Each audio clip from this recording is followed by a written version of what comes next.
on Setsu. You're seeing that coming out from Flywin. Once they have that, it's going to be harder to control these big heroes, although... Torrent, boat gonna fly out. Flywin's gonna be in danger here. He drops the arena, but he is surrounded. He will die very, very easily once he is surrounded by that many heroes. And well, Shiro's gotten to that point now, John, where he is starting to hit quite hard on that PL. You gotta be a little bit careful about how much you overextend with your positioning. Yeah, he's bounced back quite well. He's above the two other cores from RNG, only behind Monet, which is not real. It's a really good spot for the PL to be at, and he can start to be a menace. He's saving up for the Satanic. RNG, we've seen them have issues with isolating that real PL in a big fight. That's something Ehome Immortal can play around with quite nicely. They're just causing enough havoc and dealing enough damage in the downtime that RNG just can't isolate the big heroes. Shiro, he's going to go after that top tier 1 tower.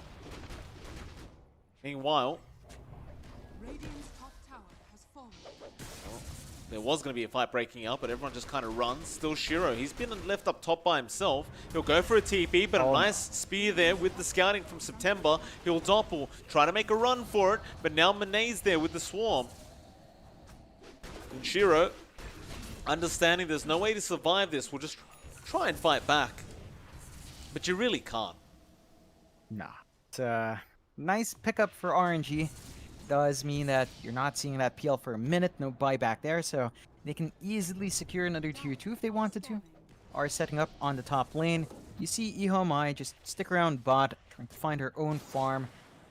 Slowly starting to trickle in just a bit. The biggest issue here is really just Planet getting EXP. If you can give your Dazzle level 18, you've got a massive spike lining up there for Ehome Immortal, so they just need to give Planet some space to find that. You know, have him finish up the Guardian Greaves as well, and suddenly RNG, they're going to take a lot longer to find those kills. Dire's top tower is under attack. Dire's structures are fortified. We'll get started. Gonna try for that tier 2. However, bottom tier 3 towers being pushed in here. They've got those Necro 1 units as well, so somebody's gonna have to come back and defend. It'll be Setsu on the Monkey King. Take care of it. They do claim the tier 2 tower. Still Ehome Immortal, just doing the right thing. Staying away, trying to farm up the best they possibly can. And just split pushing the map. Take an outpost while they're there as well. Blood just going to take it for himself. RNG, however, they smoke up. They want to try and get more pickoffs going. And they might just run straight into YDS. Now they definitely will see him, and Primal Spring in from Setsu. They're just going to go for the easy support kill. I don't believe that actually scouted out the PL there. YDS though tries to go for the roll TB, but they'll just Fiends grip him.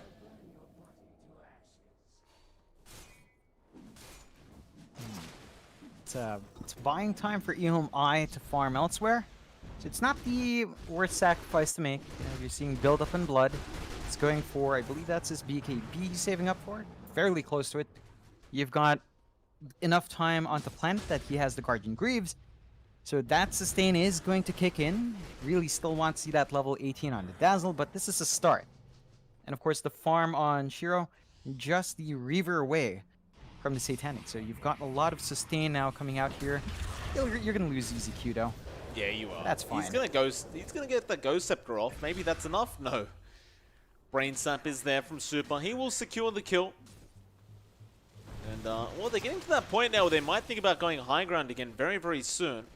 There is a Roshan available, though, so you might want to go for that, though. Monet, he's just going straight after Shiro now on that PL. Doppel will be there. Planet around the corner, just ready to help out, though. No Shallow Grave coming out in time. And now the arena does catch him out. YDS does die. The Nightmare's there. And, well, Planet, he can try to Shallow Grave himself, but he doesn't get that off either.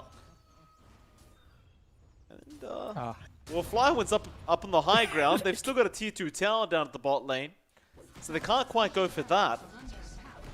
They're going to try top instead. Yeah, that's a interesting choice from Flywin, but I guess creep cutting is fine. They transition to the top set of racks as well. And there's just no buybacks being committed, so they're going to lose these objectives on top of everything else. Yeah, I mean, you can just turn around for that tier 2 now if you wanted to. Looks like RNG is going to do that. They ping it out. They're going to start making their way down bot. And the beauty is you're going to have a creep wave waiting for you there. Just on the way now. So Ehome Immortal, I mean, they're going to have to get ready for another high ground defense attempt. As really, you didn't use any ultis apart from that Arena of Blood, but it's up in a second. But no. They back out. Daedalus is brought up by Monet, and they might just go Roshan. Yeah, it's the safer play. RNG's not in a rush. They've still got a substantial lead. What the hell is that in Super? What is it? Oh, He's buying a Crimson Guard. Yeah, that's I mean, that's great. Not typical, but we were looking for the Dazzle to go this route, not Super. Still, it's going to be out, and that's going to severely hinder the damage those illusions do. And Roche, it's just gone. I actually love that from Super. Even the casual Vanguard right now that he has going for himself, building into that Crimson, like, it just makes the Bane so much harder to deal with. He's sitting there with 1.8k HP, with damage block now. And it's like, you want to kill this pos 5 Bane to start the team fight off, but you just can't get through all this HP. As now, ZZQ, who doesn't have his own Vanguard, by the way, will get caught out. Shallow Grave is going to be there, but the Arena does trap him in anyway. He's going to die. He'll buy back immediately, however. RNG, do you want to take the fight? They do. Still got that Aegis up, of course, on Monet. And now you've got an Aghanim Scepter coming out on the Clinks. In fact, it is there. Rolling Thunder, YDS going to start getting started. There's going to be a boat coming in. And Torrent Storm as well from Blood. That could make all the difference. Monet, no, he gets a time lock off in time. And now with that, Blood is being chased down. Shallow Grave will be there. Boundless as well from Setsu. Can they kill off the Kunkka? They definitely can. Monet, meanwhile, just cleaning up the rest. YDS, he will go down as well. And Shiro, it's just him and the Dazzle left. Oh no. They've got no buybacks left. Shiro, he's trying to juke them out with his illusions, but he just can't. And that's it. They call it. GG, well played. Ooh. RNG, they will take a very, very dominant first series at 2-0, and I believe both games didn't even last 60 minutes. It was around 55 minutes total. Yeah, it's really quick from RNG. Really solid performance. Ehome, there were some moments of brilliance, some really bright shines there in the two games, but not quite enough.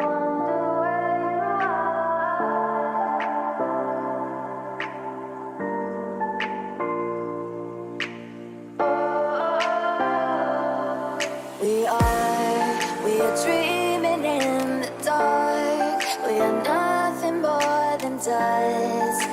Search but you stay lost. We are reaching for the stars, but we're making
sun.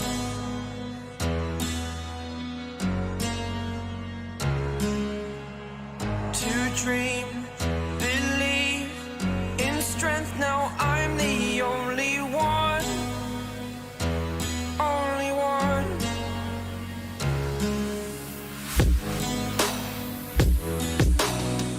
I was an ordinary boy until I broke the rules. My life destroyed, a life destroyed. Until I woke awake, scream my mind, I shout, the ground shakes. How much can I take? My mind will break. Will it break? Can I take? Can I be your superhero? Superhero.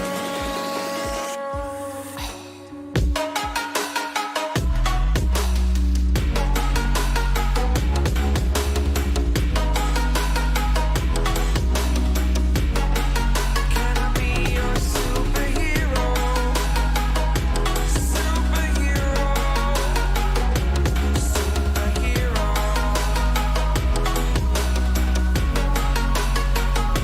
Superhero.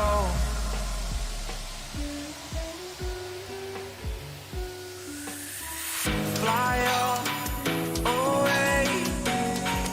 It's the first time of today. Today. To dream, believe. You are the strength, you're all I need. Need. Oh, gonna give it a shot. Only one of me to shield you all from the enemy. You're a superhero. You're a superhero.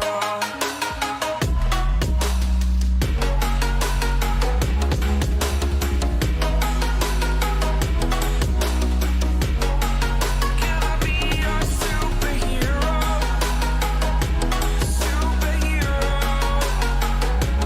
Superhero. Superhero. Can I be your superhero?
When you want to get off the darkest ground, but gravity pulls you straight down. Earth from a bird's eye view. You should grow feathers and see this too. When you want to get off the darkest ground, but gravity pulls you straight down.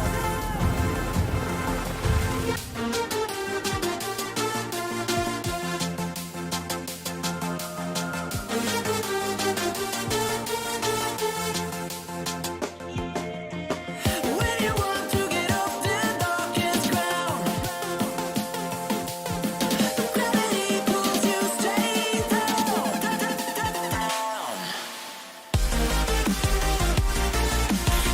Clear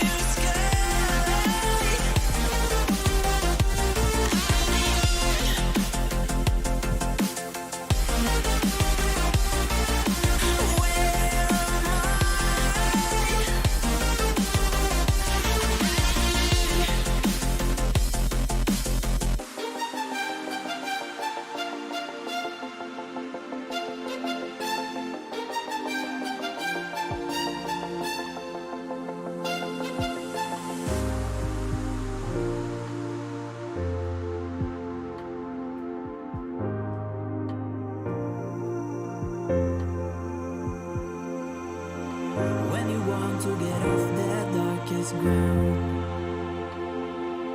but gravity pulls you straight down.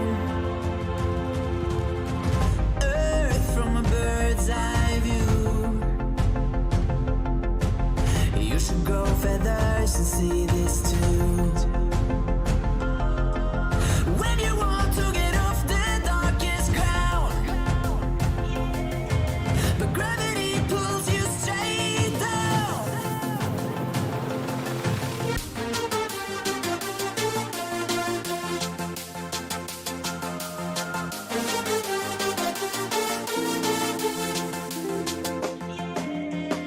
When you want to get off the darkest ground, but gravity pulls you straight down.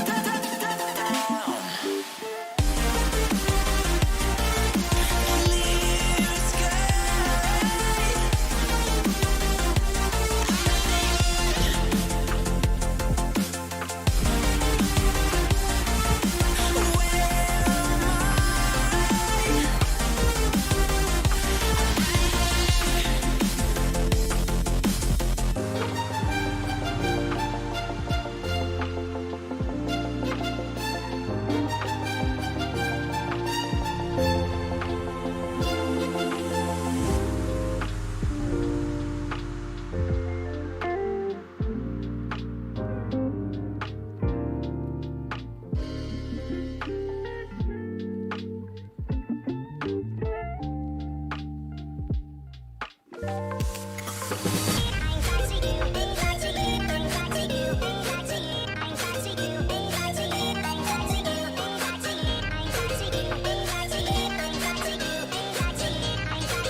Alright, ladies and gentlemen, welcome back. We are here for our second series of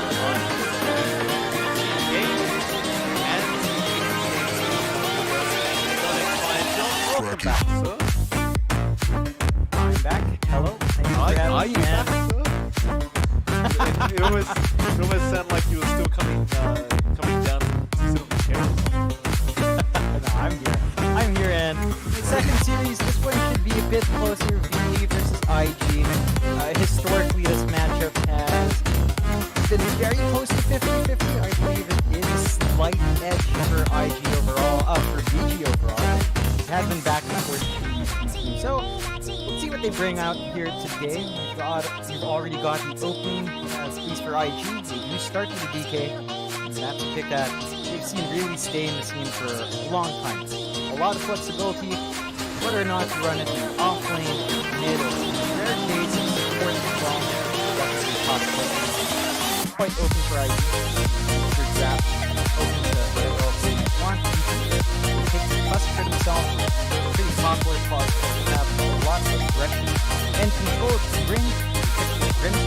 DOTA, Grimstroke, such a combination that we tend to see often enough. Pretty solid duo.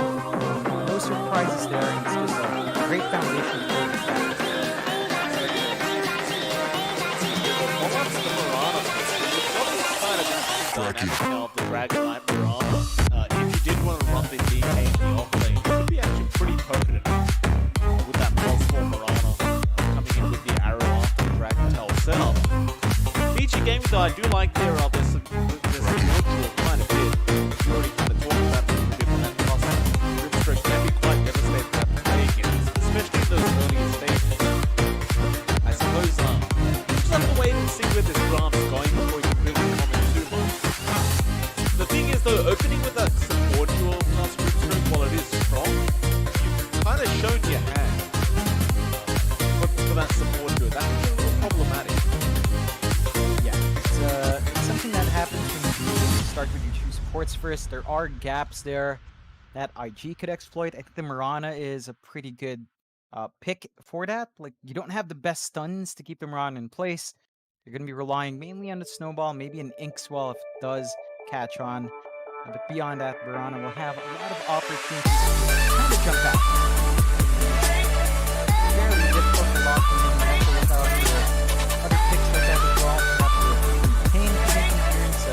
Pocket player is still here as well. You even do get to pick up the lightning. So there's that early momentum, early push that can come out from the lineup. Ties in pretty well with Grimstroke. Ink Swell is really nice in the past. Hero with the lightning, so got a lot of potential there. IG a little bit more in terms of both DK and Mirana.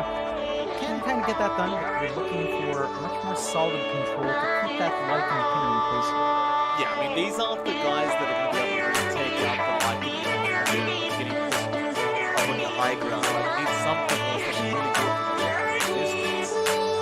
Grimstroke is one of those supports that could have done so, but that was already taken. So instead, they'll go after it to wire.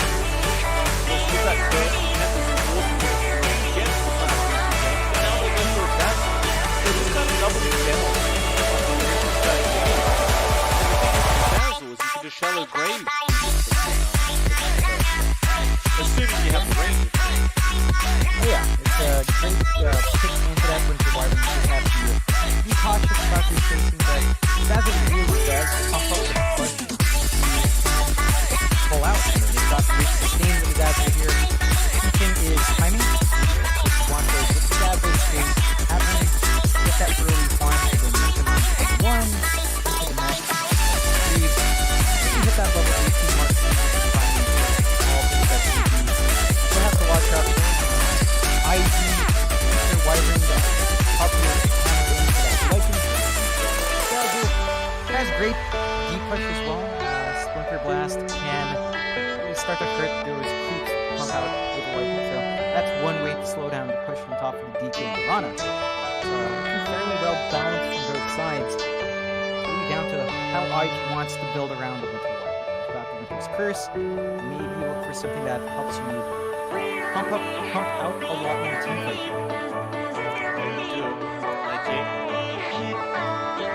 Have a think about it now. That Dazzle thing seems to be a little stuck with this draft. I don't quite blame him.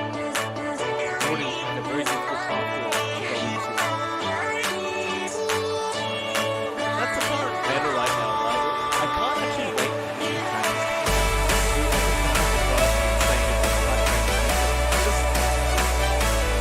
I mean, it's obviously this is a pro game, right? But if you're pumped, it's just every game.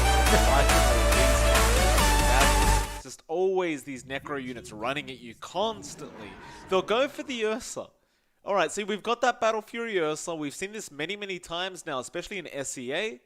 They do this quite a lot, where if you're going up against that Lycan Dazzle, you just go into the Ursa, pick up your standard Battle Fury, and I say standard because it is now standard, and then you just kind of clear out waves over and over again. It's a pretty nice pick. 10 seconds. I do get a little bit concerned here about the kiting potential that Vici Gaming have. Because you have these heroes that can really just juke and jive this Ursa quite easily, assuming certain key abilities are up. But apart from that, I don't think there was much of another pick they could have made. No. It was a fairly hard time to kind of draft around that. And Ursa is a decent choice. The Battle Fury time is going to be the most important thing. The BF really enables the Ursa to have the mana regeneration to pump out your spells, and of course the damage output that you can kick in. So, gonna be key for the Ursa to have a good lane here. Don't want to start lagging behind the Lycan too hard, because you start to lose map control, and that's going to be a bit of an issue for IG if that does happen. So it's one thing for them to watch out for. IG does ban out the puck, which is surprising because I felt like that would have been great for them to tie up their team fight. You know, with a Winter Wyvern in hand, Curse, Dream Coil. It's just a really easy way to take control in those fights, but they do take it out. So we'll see how IG does want to close out. The Spirits are there, like the Ember. Oh no, the Ember Spirit's banned out, but the Storm Spirit's still in the pool. Void Spirit as well, fairly popular mid laners to come out. Of course, you're talking about Emo here. You might see an Invoker. Nah, okay, they go with the Queen of Pain, which ties it up. Right, you've got team fight here with Quap. You've got decent early timing here from IG's lineup. You've got a great way to D-push with that Queen of Pain as well. So it kind of tidies up this draft for IG. We'll find out how they want to do it. I mean, they've got great push. Could use a little bit more wide AoE control. The only thing they really have is Snowball for the most part, and Inkswell and multiple heroes. So maybe want to build a bit more there just to ensure that they won't have an issue when these fights break out. Well, I thought they may go down the Conquer route themselves on the side of Vici Gaming, but they actually banned it out themselves. And, well, IG, realizing the puck was still available, will get rid of that as well, which is fair enough, because that puck would have actually been a very, very nice pick into that Quap Ursa. And so now Vici, they have plenty of reserve time left, so they have, they're just going to have a think about it, see what their options are. I will say, though, I do love the way IG did close out that draft with the Queen of Pain. I think it's just a fantastic way to finish this all off. Not to mention, there's not many heroes the Quap loses against in that mid lane, right? And even if you did, you could just throw the DK there and run the Quap off lane. You don't really lose either way. It's the flexibility with the heroes that IG has, and it's a lot of value, especially since VG will have to take a bet in their last pick. So even if they have that last pick, you're never quite sure about your matchups, and they are thinking really hard. I mean, it is tricky, right? You don't really want to give that momentum up on mid. We tend to see a lot of the times mid is where the tempo is set. They do close out with a Viper. That's one way. You're never going to lose lane as Viper. And they get that solid hero. It doesn't matter who you throw in. Looks like it will be Emo and a Quap. So it's the Viper against Queen of Pain. Not the worst lane for either side. I'd give the Viper an edge because he's just so cancerous. It ties in VG's draft well, really well. It's a early tempo hero. So you've got great push potential coming out. You don't need to wait for too much farm here from VG. They can just get up and running and start melting towers as soon as they have leveled 6 on Eurus. That they can. There should be, again, a pretty interesting matchup between these two. Definitely a much closer matchup than the last one we just saw. We'll see if IG can put it up against Vici, or whether it'll be the other way around. It's going to be a lot of pressure here on Emo to be able to set a pace for his team on that Quap.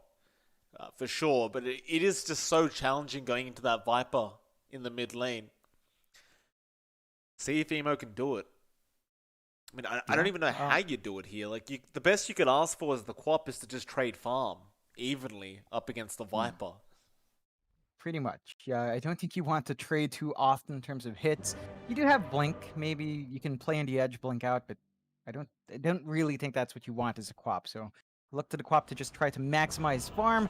I think one thing with a Viper as well is the double Viper strike you could be seeing with the Soulbind as well. That's something that a lot of people undervalue, but it is potent. Just the added DOT damage, the added slow you get out with that can be potent. So if you're looking at a highly explosive draft from VG's side, and you already have Emo sending out tips. Why the hell not? Just get it started early. Not sure what he's all chatting right now, but if you're gonna tip, you may as well just start straight off the bat. No, again, IG, they have I'd say they have a fairly good chance of winning this game with this draft, assuming they can just pull it off.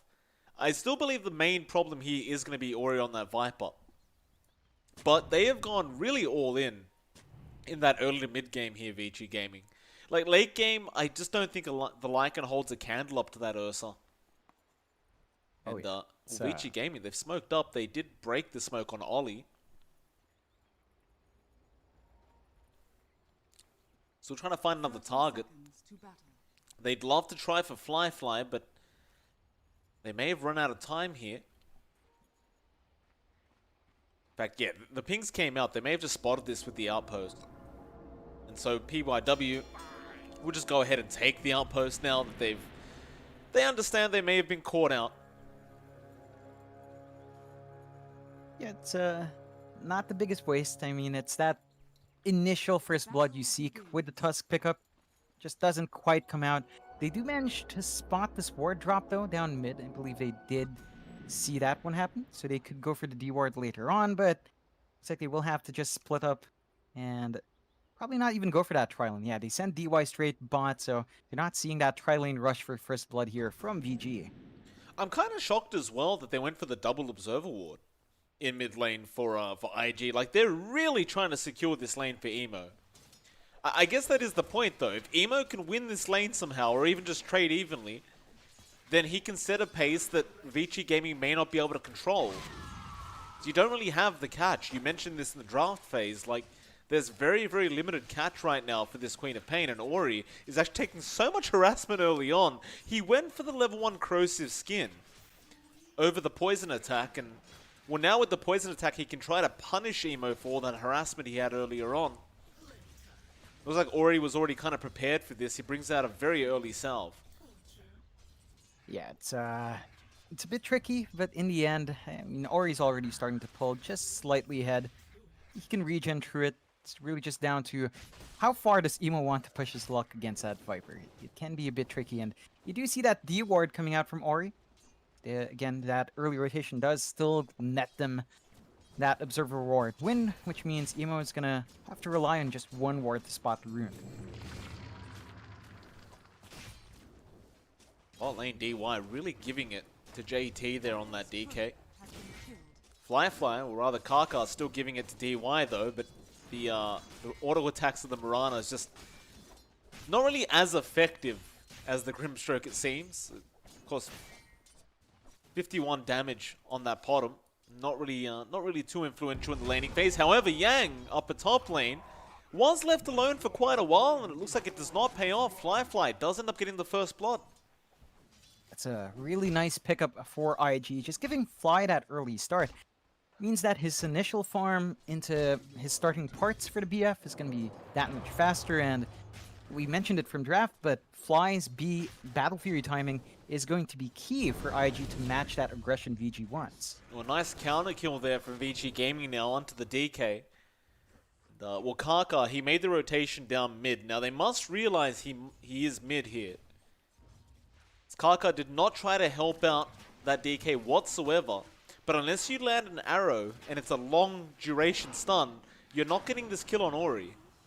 So he'll have to back off now, Kaka. He'll make a rotation maybe up towards that top lane. Try for an arrow attempt there instead. See if he can make it work. He'll start off by just placing a ward in that triangle early on. Because we do see PYW making his way back up to the top lane now, so it's not necessarily going to be that easy to try and set up a kill here onto either of these two. But he is making his way up, and again, if you can land the arrow, it's almost a guaranteed kill here for IG as they're going to get started. However, mid lane, we do see Emo dropping to the poison attack damage, and now Yang, he does split out the Mirana. Arrow comes out, but a snowball out from the Tusk, and now even a rotation coming out from DY. And eventually, as we saw, that very short duration arrow just meant nothing. Yeah, it's a lot of defensive play from VG to ensure that Yang has a good lane, but we've seen the Dazzle trail off before. It's really hard to play catch-up, so I can understand why they're doing this. It's not like Eurus is being threatened by JT solo. It's a DK. All he can do is try to slow down Eurus's farm, but even then, it's still a pretty good lane for Lycan to have anyway. That it is. PYW now, spawning out Kaka on that Mirana, making the chase down with the tag team and a double damage rune, but Obviously doesn't want to dive that tier 1 tower. Still has time on the DD, so he might just make his way back up top. Tag team will be off cooldown in about 5 seconds. Do they try and flyfly? They've still got about half the duration of that DD, so PYW spots him out but doesn't bother going for the snowball attempt. He was just way too far. So instead, they'll just get back to allowing Yang to farm up on that Dazzle. And in all fairness, Yang is farming really well right now. He's got 22 and 5 on the Dazzle in comparison to the 16 and 2 of the Ursa. Been a bit of a better time there for VG in the top lane, and that does mean this investment's paying off. You're seeing Yang solidly build up, gonna have a decent time on the Necronomicon, and IG, you can't say the same about JT's progression down bot. He is finding decent farm at level 4. The DK is harder to shove out, and with a Soul Ring up and running, you've got decent laning presence. So JT is maintaining, but it's not as great as Yang's start.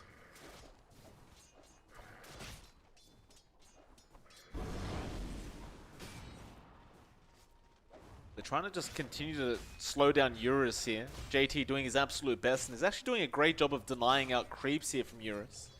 Of course, he can always rotate to the jungle if he does need some extra farm on that Lycan, but now we'll see some rotations coming in. PYW going to be around the corner there on the Tusk. Do have Kaka around who will actually scout this out, so PYW won't actually be able to go for the snowball attempt and rather will have to back off. However, mid lane Emo again being forced to TP back to the fountain, as this Viper is proving to just be way too much to deal with. Yeah, it's, you're at the point where the Viper can really just take over. You've got level 6. You've got the Viper Strike up and running. It's a hard lane to maintain for Emo. You don't really have as much durability and damage coming out on that Queen of Pain. Look at this Viper as well, John. Ori, he's making his way up top. Flyfly was trying to go for a kill onto Yang, but misses out on that, and Ori just wants to go back to the mid lane. I thought he may try for the Ursa. Seems like maybe he assumed Flyfly had TP down in the tree line, and I'm guessing that's what it was, because he definitely could have just killed him with that haste rune, and the Viper Strike for that matter. Instead though, back to the mid lane. Just focus on making sure Emo doesn't get any kind of farm or levels. Yeah, and in that sense, the Viper is paying off. You already see Emo dipping into that jungle, which is okay for the Queen of Pain. You can clear out the camps fairly decently, but he is starting to lag behind in terms of EXP. I mean, Ori's already at 7, and you really just wait for the Viper to mark its target and find those kills. Ooh, Flyfly. Top lane. It was just the Dazzle and the Tusk as well. It's just Poison Touch along with Tag Team. Just so much damage output into the Ursa. If he doesn't have the help, he can't survive that right now. Especially considering he's not level 6 yet. He was 1 creep off. However, Kaka, bot lane, will show himself going after that courier and does get a very, very nice courier snipe there. That was actually the Helm of the Dominator for Eurus. Pretty big deal there for IG in terms of slowing down this Lycan even further. Won't have that for a minute and a half, and now JT just going to continue forcing down this tier 1 tower. There are 2 supports around to help out JT in case he needs it. Vici Gaming are just playing the very slow kind of defense game here by just spamming Stroke of Fate onto the creep wave. It's like Eurus may just give up on this lane. He'll just try to rotate into the jungle, but now it's going to be a slow out. Arrow doesn't connect though, so he should be fine though. No, here comes Emo, and he has a Sonic Wave if he needs it, but he doesn't. Meanwhile, top lane, Yang does end up dying. However, they get Flyfly in return. It's a lot of back and forth, and that trade is slightly better for IG. They did get 2 heroes for their trouble. They still lose their Ursa, so it's not all great for either side losing +1s, but in the end, IG should be able to apply a little bit more damage in that tier 1, and they do take it out. Yeah, I believe that Lycan kill was much more detrimental for the side of Vici Gaming. Like, you lose the Ursa again, sure, it's not great, but that Lycan, you're really depending on him by that 15 to 20 minute mark to start carrying you through the game. We talked about this in the previous series as well. You just don't have as much time as an Ursa does when you're the Lycan. Yeah, it's a lot more tempo-based, and it does hurt. Eurus is dipping into the jungle. That's something you can't really get done as well on the Ursa without the Battle Fury. I mean, you could dip in, and Fly is just going there. But you can see him shift out his itemization. He's going for the Morbid Mask first over the Battle Fury, just to give him that sustain and give him the capability of just staying in the jungle. He can't maintain any lane presence anymore. At what point do you think Ori starts becoming active on this Viper? Because he has not left the mid lane yet. He's just consistently stayed around that area. He's got a couple of rotations. He's popped up twice up top to kill off Fly. I think that is pretty worthwhile. You do start to wonder how much more activity he wants. Like, say, aiming down a tower would be great. They haven't really locked into an objective here from with that Viper, but key thing is just keeping Emo in check. Like, Emo cannot dip into mid. Every time he clears out the jungle, goes back mid, or he's there to contest. So it's just to keep that pop in check. They're still getting slow but steady progress in towers anyway. You do really want Ori to kick in, maybe after the Dragon Lance, once he has their stats. Well, Kaka, top lane. Moonlight Shadow going to be there. They don't have the dust. Oh, well, that's unfortunate. Kaka just literally presses R and survives. Of course, they don't have the Necro 3 book yet on Eurus. In fact, he doesn't even have the Necro 1 yet. So there's no way to really detect this Mirana. He's just gone now. They'll push down the top lane. However, the mid lane is being forced in by IG, and Emo does have a double damage rune active. So he is pushing fairly quick right now, and Ori just not feeling quite as confident to try and defend without them retreating. We'll have to just wait it out. Flyfly is also around the area there on the Ursa, just farming the neutral camps right now, the Radiant jungle. Seems though PYW might have an idea he's here though, and does scout him out. But I'd still say IG is finding some really decent trades considering the circumstances. Yeah, they still maintain a 1k advantage on their side. Farm is still fairly close for both, but IG's keeping that early aggression VG wants in check. There is a big smoke movement here from VG. Flyfly.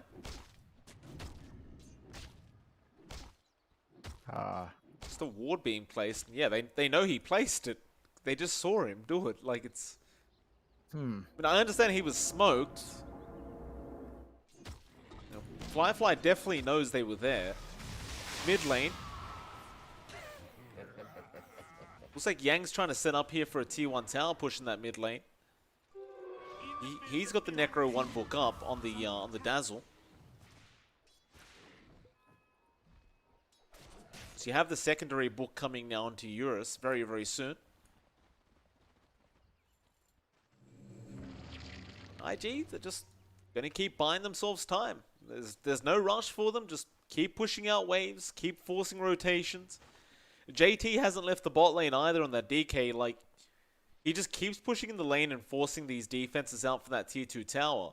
The thing is, if you leave the DK alone there and keep concentrating on pushing down the tier 1 mid, he's just going to get the tier 2 bot tower for free. Yeah, it's one of the great things with IG's draft is the stalemate is giving them a bit more than it is VG. We talked about the tempo VG has to have. They haven't really taken out those towers, and as you mentioned, JT slowly chipping away himself without any real itemization there. So VG at some point will have to stick up. I mean, they've got that Dragon Lance on Ori, so he's hitting a bit harder. He's a bit tankier as well. Eurus is just about 100 gold away to his first Necronomicon.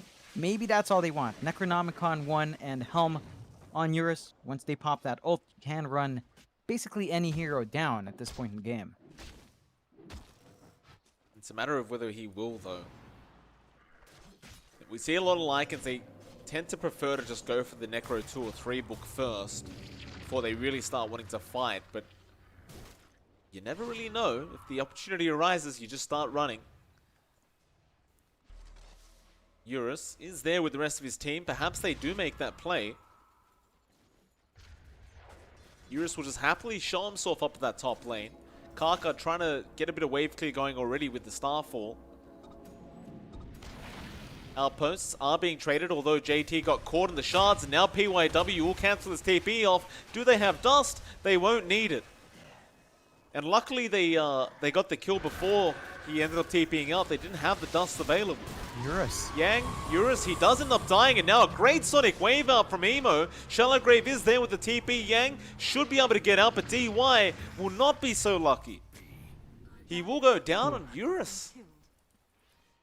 He Got caught.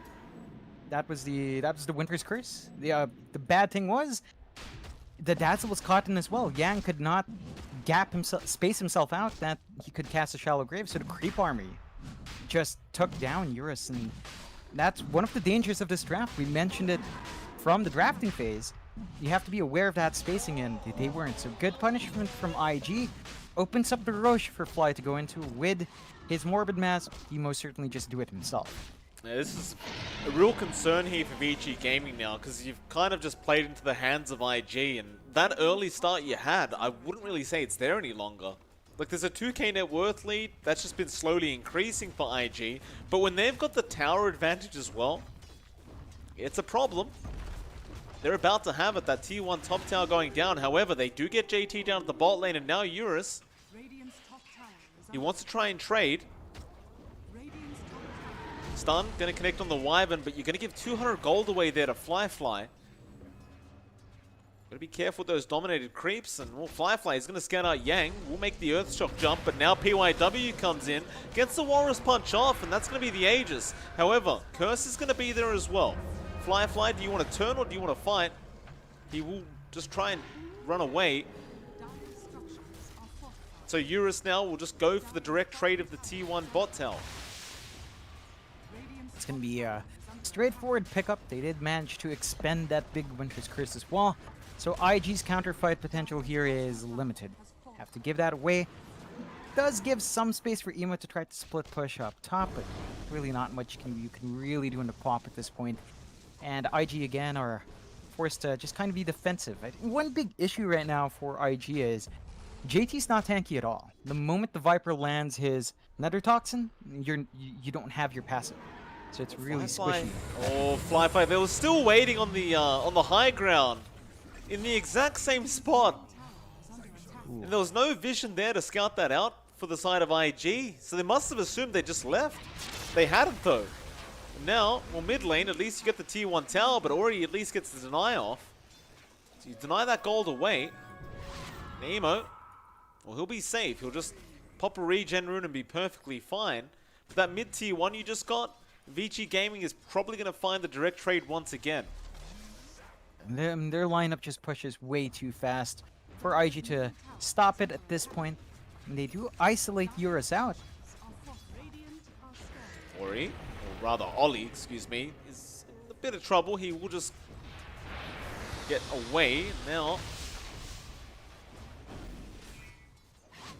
They're just going to continue forcing that mid. They'll get that, and it's up to the top lane. PYW going to be there once again with DY.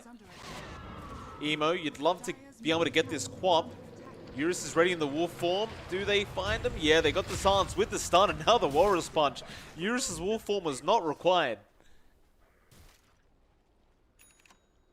So, movement from IG just being punished out by VG consistently. They've been very disciplined with their rotations. You saw the immediate smoke up from VG once Eurus was being chased down.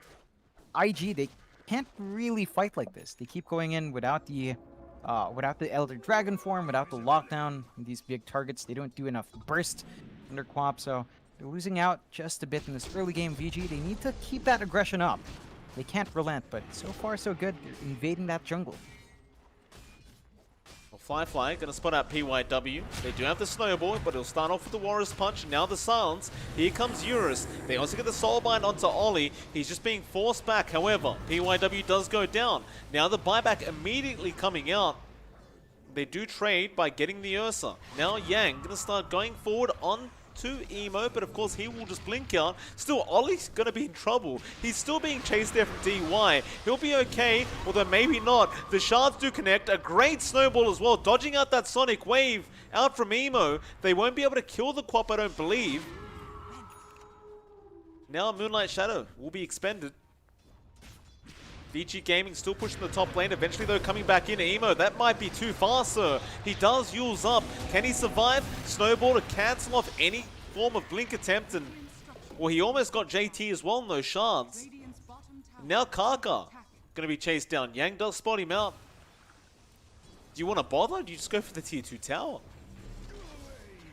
Yeah, it's not very important. Kill that Mirana. You should be able to find that tower real quick, and it just melts to the push potential that you have on VG's side. And IG, they're starting to lose ground, losing map control, slowly losing a net worth advantage. They need to build up on their DK, on their Ursa, on their Quap. The BKB timings are going to be key, because right now, especially for JT, the Viper's just doing way too much in these fights. Kaka still in trouble here from Yang. He's going to be able to TP out in time. He'll be fine. He stuck around to try and just delete one of the creep waves in that top lane and force them to back off, and he did get one of them. But it looks like Vici Gaming didn't care anyway. They weren't really intending on going high ground yet. You don't... Well, you do have the Necro 3 book up now, but you don't really have the AC for Eurus for him to feel really confident. He'll just take a bit of time to farm that up. Like, flyfly, his farm on the Ursa is just... He doesn't have any space right now. He really has nowhere to farm. Yeah, it's been pretty constrained for IG. They're sharing all this space with basically every single core. They just lost out a bit too much, and JT... PYW going on to JT. There's the break as well, and he's just not tanky. Curse is going to be out. He tries the TP, but PYW, of course, already had the snowball, and now... Well, JT's definitely dead with all this poison attacks being stacked up. And, well, I could probably say the same for Ollie in just a moment. He's going to try and TP. Yang is right around the corner there with the Inkswell. There won't be enough time. So instead, they'd love to get Emo, but he has a haste rune. And of course, he has Blink anyway. So he'll just get himself out of there. Eurus could be in trouble up the top lane. Does lose his dominated creep, and now, oh, nice arrow coming out from Kaka. That will connect as well. He needs some help. He has the wolf form, but he may not have enough time, and no, he won't. He will end up going down. And once again, IG, they're just taking some, or at least one important pickoff. Yeah, it's a pretty big one. I think just having Fly around for that AoE does mean that his progression towards a BKB Emo is was still going there? faster. How was Yeah, Emo still that's, there? I thought he just ran out of there. I don't know. Like, he had a haste. He was already blinked out. He was in their side of the triangle, but I guess he just wanted to try to capture the outpost, maybe. Risky move doesn't pay off, and kind of counteracts the small gains IG is finding still. Key item timing coming out. BKB for our Ursa is going to be up and running. So the Setsu does have that. Should be able to go around, do what he wants. I'm sorry, Fly has that. So he should be able to stand and fight a bit better. Doesn't feel like it's quite enough. You need those on the DK especially. It's just JT has no influence in these fights. Look at DY. He's just running into the DK with Inkswell. He was by himself at the time, mind you. It's like, it's a questionable play, but it also kind of shows you how confident they are right now on the side of Vici Gaming. Kaka almost goes down as well, but does get a nice leap off onto the high ground and just TPs out of there before Eurus can really figure out what's going on. And now with the wolf form down, you do have an opening. IG, they've smoked up and they've also popped a Moonlight Shadow. Eurus going to get stunned up there. Still, that wolf form now going to run out. They just jump straight away onto that Lycan, and Eurus, not really respecting the fact that he lost that wolf form, does end up dying very early on. Yeah, I'm still surprised by VG's spacing. They always stay really far away from Eurus, which does cost them. Like, if they were there to follow up, they might have been able to find a way to counter-initiate, play with their Tusk, but it does cost them. And they've already got that blink in their Tusk anyway. Ooh. Yeah, getting smoked on again. Nice snowball is out there from the Tusk, but Great Winter's Curse as well. It'll be on the Tusk though. He won't really die, but it does allow them to go after Yang and now just secure more. They'll go on to Ori on that Viper. He does use the Viper Strike. Is it going to be enough? Well, the Shallow Grave will be there from Yang. He bought back straight away, but I believe Ori is still dead. Sonic Wave out from Emo to secure, and now Yang, he just bought back. He doesn't want to die like this, but he has no choice in the matter. It'll be a triple kill out for flyfly. Oh boy, that just like that. Out of nowhere, IG from being, what, 1 or 2k behind, suddenly have a 4k advantage off the back of those kills. And with that, Roche is open for the taking. They can just go in. No way for VG to really contest this, and that's a huge loss for VG. Their lineup is very sensitive to these kinds of swings. Just losing out like that means that you've given IG a very solid way back into this game. We literally saw this in game number 1 of today. You can't afford to be out of position like that on a Lycan. You just run out of time. And it's given flyfly now two Aegises, by the way. I mean, 2 Aegis, whatever the plural is for Aegis, but you get my point. It's not good news. You're giving Ursa everything he wants. His farm has escalated beyond belief now. Considering how poor he was before, he's now second in net worth only to that Viper. And he might overtake Ori very soon as well. He's only a few hundred gold off. Yeah, this is a big concern for VG. You have to consider that Fly did not opt for the Battle Fury build as well. He went for something more aggressive with the Yasha into the BKB. He's got his Sanj up and running. So it's a Sanj and Yasha Ursa coming out here. Just a lot of aggression IG expects to play, and it has been paying off. He's rushing the Basher into Abyssal next to give him that mobility, and with that, I think IG have set themselves up to ride through the storm of VG's early domination. I'd say so. VG now, they need to wait for the AC on Eurus, they need to wait for 18 on Yang, for the Hex to come out on that Dazzle as well with lowered cooldowns, and you've got a bit more to wait out on for VG to hit those marks. You start to ask the question though, is it too late for VG? Look at Emo, he just commits a Sonic Wave mid lane, he has the Ags up, and now you've got all the wave clear in the world. You can spam that every 40 seconds, assuming he doesn't have a cooldown sort of item on top of that to lower his cooldowns. You know, he might find a quickening charm or something later on. And this is when the game becomes very, very hard for Vici. I don't think you've had enough influence with Ori's Viper either, considering he's the top of the net worth board, but I suppose now might be the chance. As Yang can get slowed up, they're going to try and turn this one around, but the Moonlight Shadow and Curse is going to be there, all onto Eurus. He is just getting destroyed here by that Curse, the Sonic Wave as well, flying in, and now they'll go for more. Ori, he's just trying to run. The Soulbind will be there from DY to try and help him out. They do at least kill Ollie, but there goes your mid. The Viper, the highest net worth in the game, well, he was, not so much anymore, does go down, and now a great blink in from JT. Oh, it's getting bad, John. A 10k net worth lead now for the side of IG. And, well, PYW is still not safe. He's trying to blink out of there. Oh, there it is. There's that quickening charm as well. I said it. I called it, John. I guarantee you will find a Paladin sword very soon on Flyfly. I can almost guarantee As is it. Tradition. I would put my house on that, John. I wouldn't bet against it. And just like that, 2 towers, IG pressuring VG. They've lost a lot of ground with that. And the timing issue you mentioned is kicking in. Look, before that fight, I was going to say, yeah, VG had a way of bouncing in. You wait for your Dazzle to build up. Your Viper gets a second life with Emo. but Nice kill there onto Emo. It's really the supports of Vici Gaming that seem to be really excelling in this game, if you ask me, John. PYW and DY have really been on top of just catching out that QoP constantly. yeah, it's one thing that they can always rely on. I mean, even PYW's build into the Blink Rush has most certainly been helpful, but there's still a lot more besides finding those pickoffs. Like, sure, you find a QoP, but Emo's died 5 times this game. At this point, he doesn't really care too much with that Ags up, and the biggest issue now is Flyfly is just getting way too much. He has an Orb of Destruction on top of everything else. He's got his Basher up and running now, so he can really just take control when he manages to lock onto someone, and you do not have anything to stop this Ursa. That's actually such nice timing as well for Flyfly. Like, he got the Basher out of the courier, and then as soon as he had that, Orb of Destruction. And now PYW is going to have to feel it the hard way. They rush for more. DY will be out of vision, just TP's out through the tree line. I mean, Yang just split pushing that bot lane and just getting out. It's really getting scary now. Like, you look at JT as well. He's going straight for that Aghanim Scepter.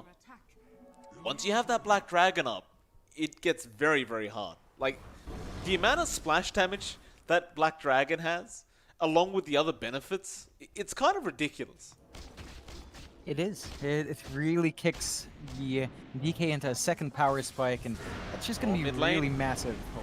They jump in straight on top of the Dazzle. Yang, he will Guardian Greaves to just try to make a run for it. Now Ori coming in, trying to deal with this DK. Winter's Curse will come out. It is on the Dazzle. That may have slowed things down a little bit, but it also just kind of sets up as they both go down. And now, well, PYW gets a Warrior's Punch off onto the Ursa.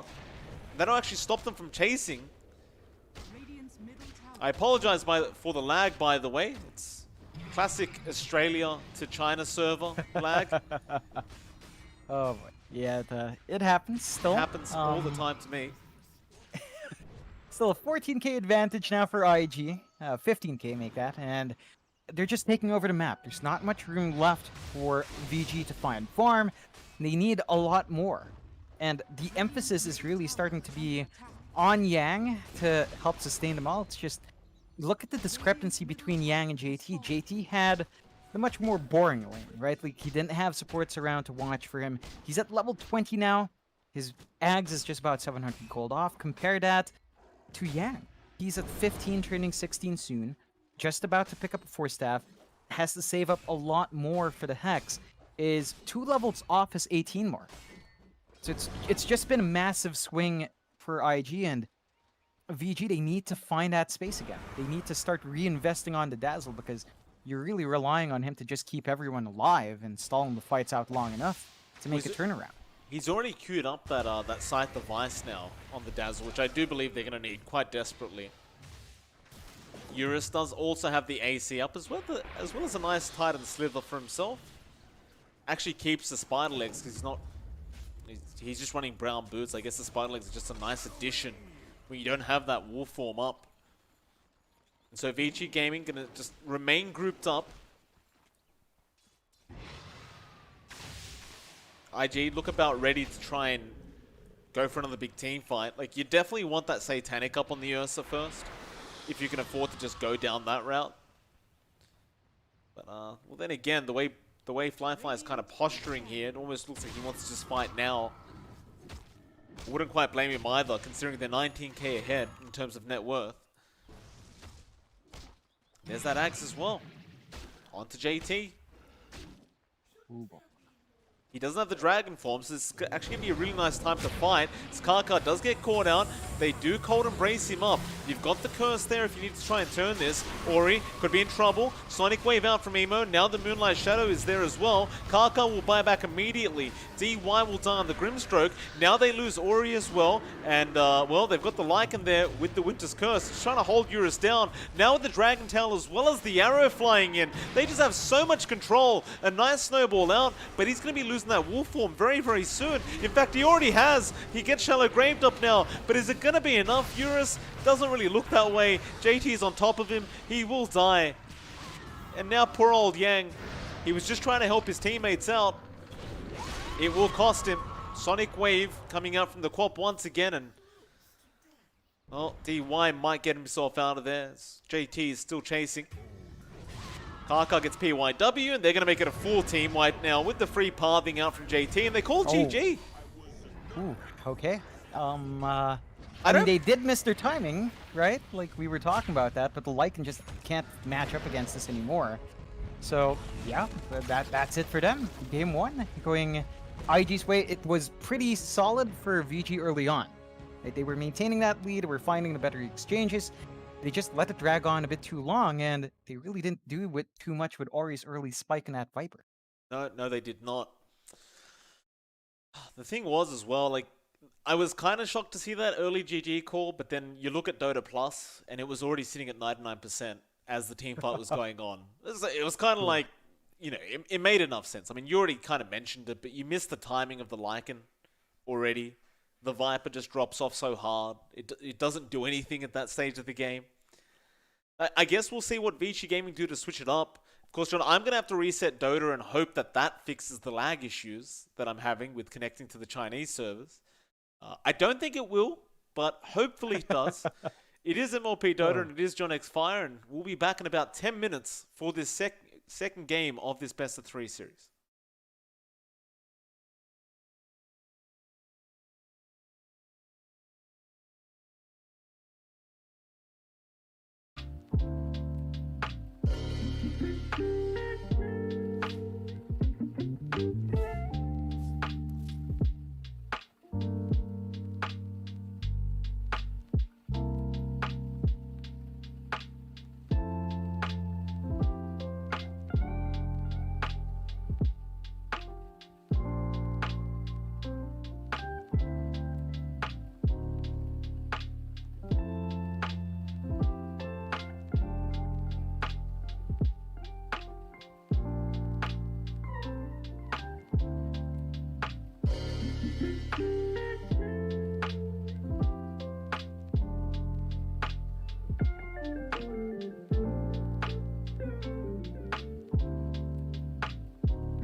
All right, ladies and gentlemen, welcome back. We are here for our second game of this best of 3 series between Vici Gaming and Invictus Gaming. It is MLP Dota and the lovely John X5. John, welcome back, sir.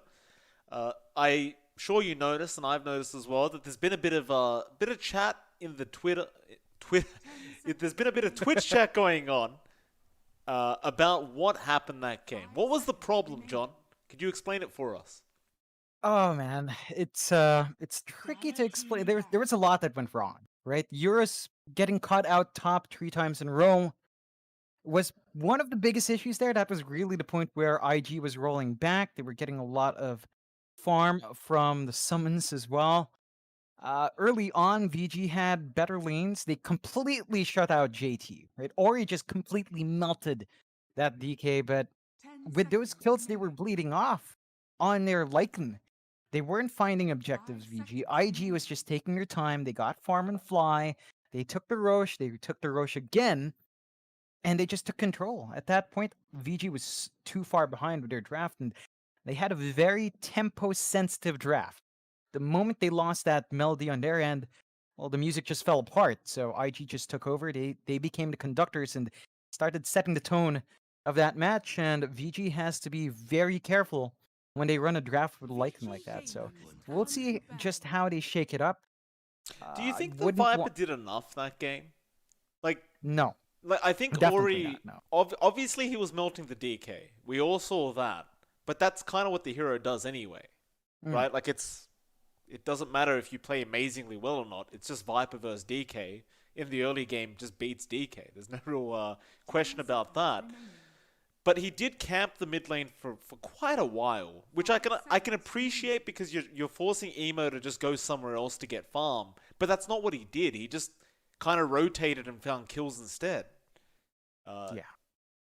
There was a couple problems right there, but we'll see Yeah. what happens this time around. Like it's going to be a brand new draft. I'm sure Vici Gaming are refreshed now, up against the side of IG, and obviously you can't underestimate a team like IG. They can play very hot or very cold. There's not so much a big in between for them. When they're on though. And today it seems like one of those days where they're probably going to be on. Let's see what Vici Gaming do to switch it up. For now, their final ban out does come out. They ban out the Beastmaster, and I kind of doubt that either side will go back to the Lycan anymore. Like it just we haven't seen Lycan win once today. No. And although generally I'd say Lycan's an amazing pick right now, because it kind of is in this current meta, but just hasn't worked out today at all. No, it definitely hasn't. And it feels like a lot of teams have kind of figured out how to play against that Lycan for the most part. So I don't really blame them for shying away from it, not even banning it out. What's more surprising to me is that the Queen of Pain, the DK, are still in the pool. So those are just really strong flex picks that a lot of teams like to pick up. And surprising as well that IG did not opt to start with the DK or the Pop. They start with the Venge, which is a support we see every now and again, but not the most common. I think Speaking when you of- see the Venge, yeah, the Disruptor appears as well. Like that's something. It's been less common. Like we have seen it a couple of times, but it most certainly has fallen off the radar for most. Still gives you good team fight, good laning. You can kind of build around it if you wanted to, but 10 seconds you do feel a bit constrained there because you rely on that static storm so much that you have to set yourself around that tempo. Still, VG pick up the DK, Okay. and that is a solid core, right? We were just talking about it, but flexibility is there. You can push, you can hold a lane for the most part. We saw JT just get absolutely shafted in the early parts of game 1, but doesn't matter for your DK. You hold out long enough, you get a BKB, you get the Ags, and you're still a menace. Yeah, no, you absolutely are. I do like that DK pick from Vici Gaming quite a bit. If not to play it yourself, just deny it away from IG, because they already have the Venge there. Which can make things very problematic with the DK, because not only do you make him just tankier, there's added stats, but even the added range in the Dragon form can be quite hard to play against if you do have the Venge DK. Still, IG do have the option to go into Venge Luna, which can deal quite nicely up against that DK, especially prior to him having something like a BKB up. The Eclipse just kind of melts the DK with all the magic damage output. But for now, they go into the Tusk, which I don't disagree with either. I think early on, when the DK can't do anything, you've got no mobility, the Tusk just destroys him. Definitely does, and it plays into the early aggression that IG can pull out now. The presence of the Venge and Tusk is pretty darn strong. If they do rotate together, you're talking about a lot of damage and a good amount of control. So it's looking pretty good for IG. They have sort of locked themselves into their two supports, though. So that's something VG could choose to exploit. Something slippery here wouldn't really stand out for too well. You don't have the best control to completely, lock them in. I love that VG ban out the Medusa. It's a very good ban. Yeah, that's basically why we see the Venge, to enable a pick like the Medusa. Right. So you just take that out, you don't make that a factor. Surprised that IG banned out the Lycan, though. Like, after the last game, I don't think, I expect them to be more confident, just leave it non-pool. In all fairness, though, you look at the support lineup, and you kind of said they've shown their support lineup now. You don't have the wave clear for that kind of Lycan pickup this game around. You could go back into something like that Queen of Pain, I guess, but you don't have things like the Grimstroke there with the Stroke of Fate to really delay things out. And Vici Gaming, anyway, they go for the Mirana pick now as their third, and that'll be the pos 4 once again for Vici. Well, not once, yeah, it's just going to be the pos 4 there for Vici Gaming as IG. Ooh. This seems to be very popular today, this Clinks, John. This time around, however, I believe that should be a core.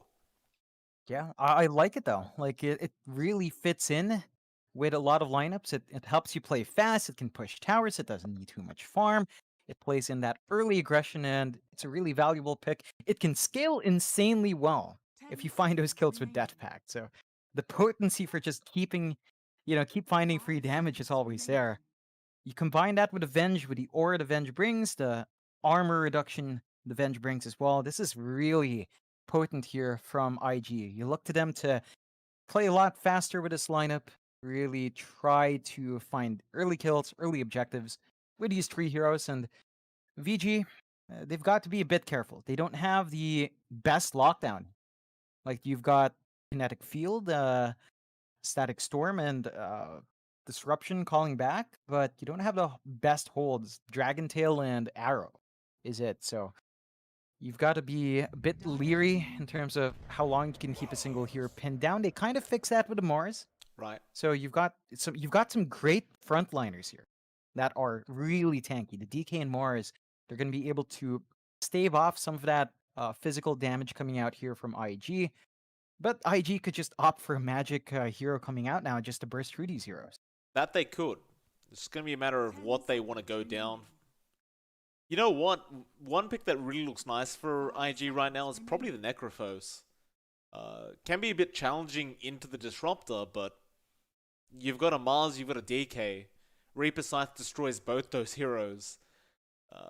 Seems like an easy pick for the off lane if they wanted to run that Clinks in the middle safe lane. Yeah, Again, I think the only issue you really have is that Disruptor Static Storm. Pretty much. Beyond that, a lot of value there. I think I would actually prefer a Pugna here, even though that's super squishy. Just because disarm is great, you can push with your Clinks, and it's still great magic damage, great sustain as well. So if they wanted to, they could go there. You'd really need something else to stand in front, though, because you basically have 4 squishy heroes in that lineup if you do pick up the Pugna. But the potency is there. Like, you can easily punish even the Disruptor with Netherward. Like, it's not something a lot of these heroes enjoy. Still, they go to Kunkka instead, which buffs them up, right? We were looking for that frontliner. The Kunkka does give them that. It gives them a great team fight coming out here as well.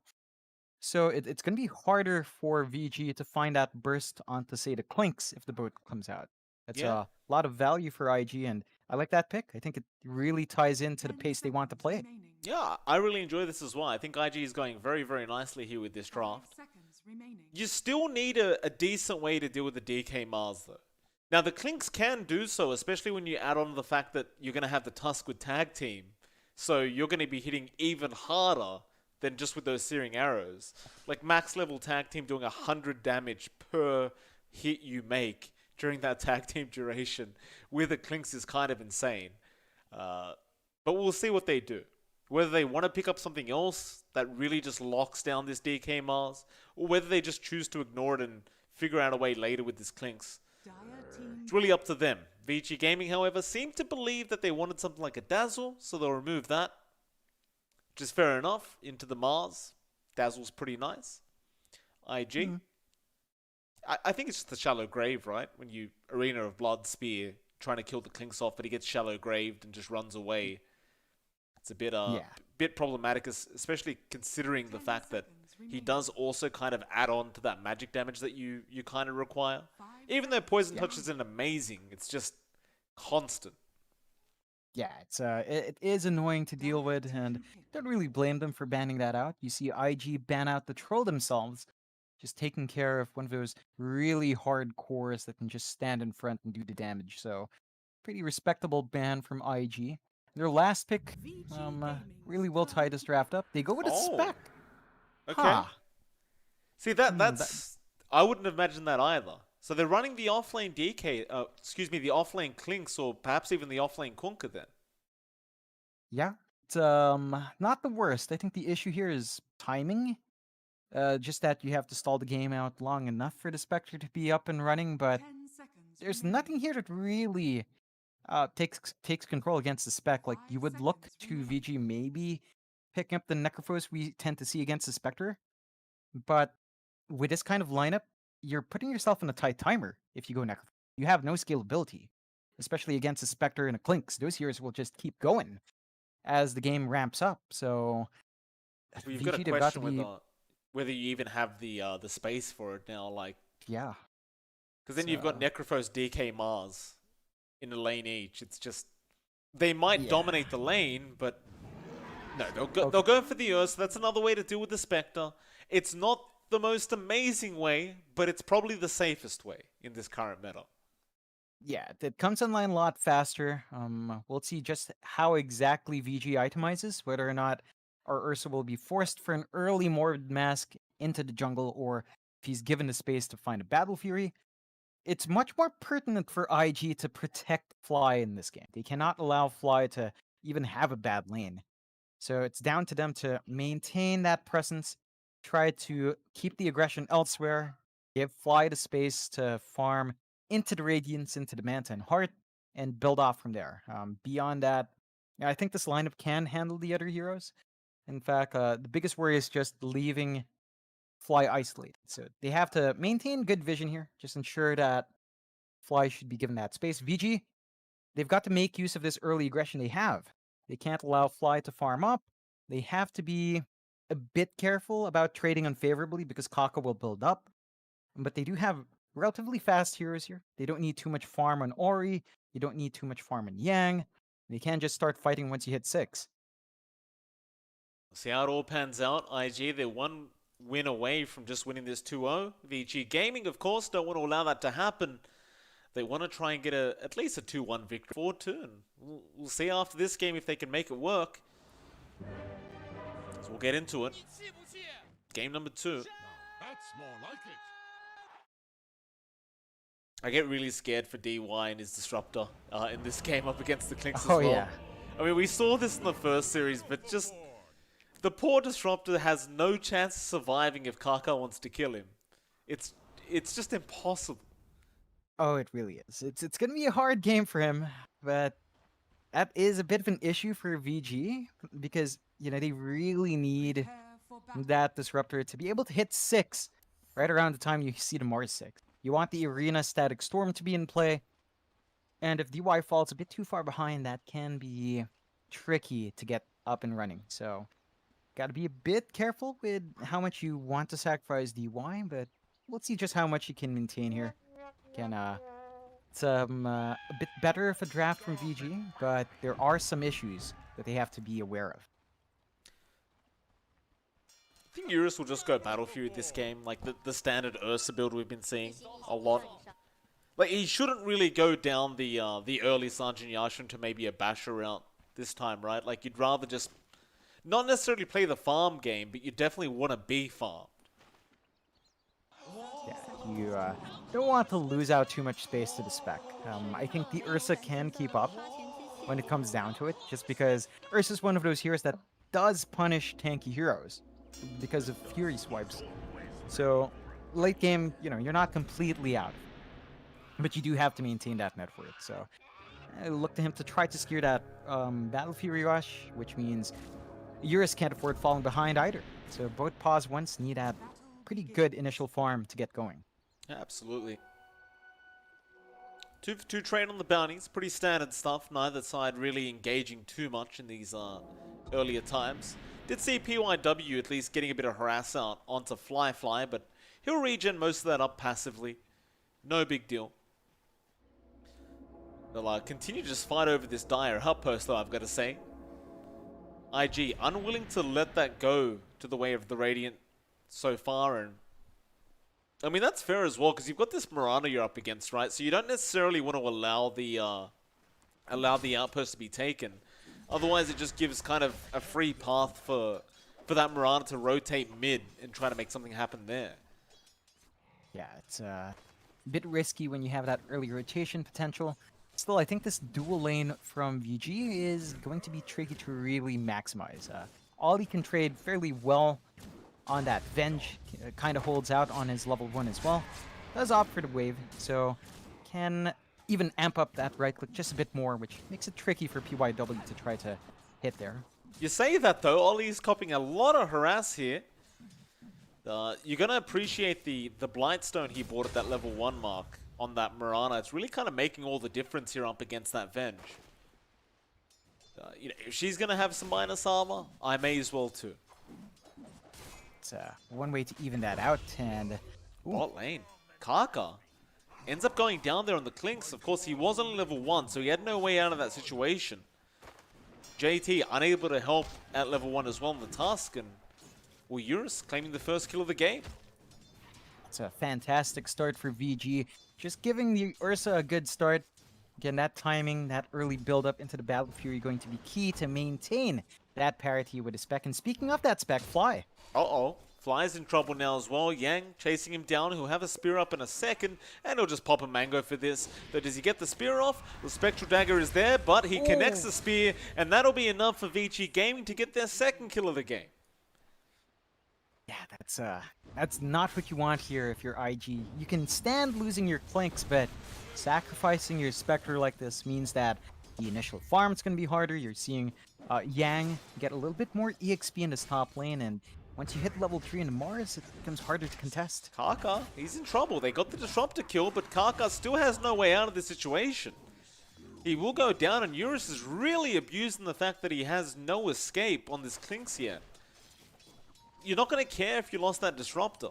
He could die 10 times. As long as you're killing off the Clinks 10 times as well, you're more than happy. Oh, definitely are. And man, Eurus is just going.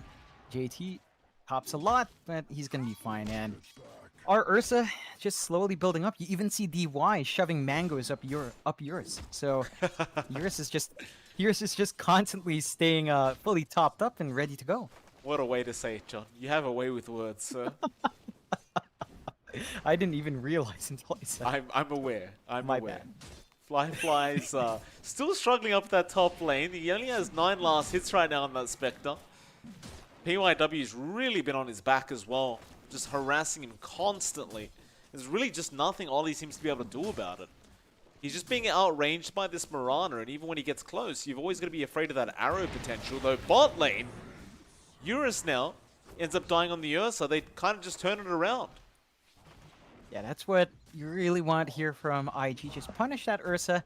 You're not going to be too upset if you're Eurus, right? You get to go back, you reset, you come back in, and you're still top of net worth by a huge margin, at least in terms of last hits. So, still a great start. One death, not quite enough to dissuade Eurus from playing aggressive, and it'd still be fine on the Ursa.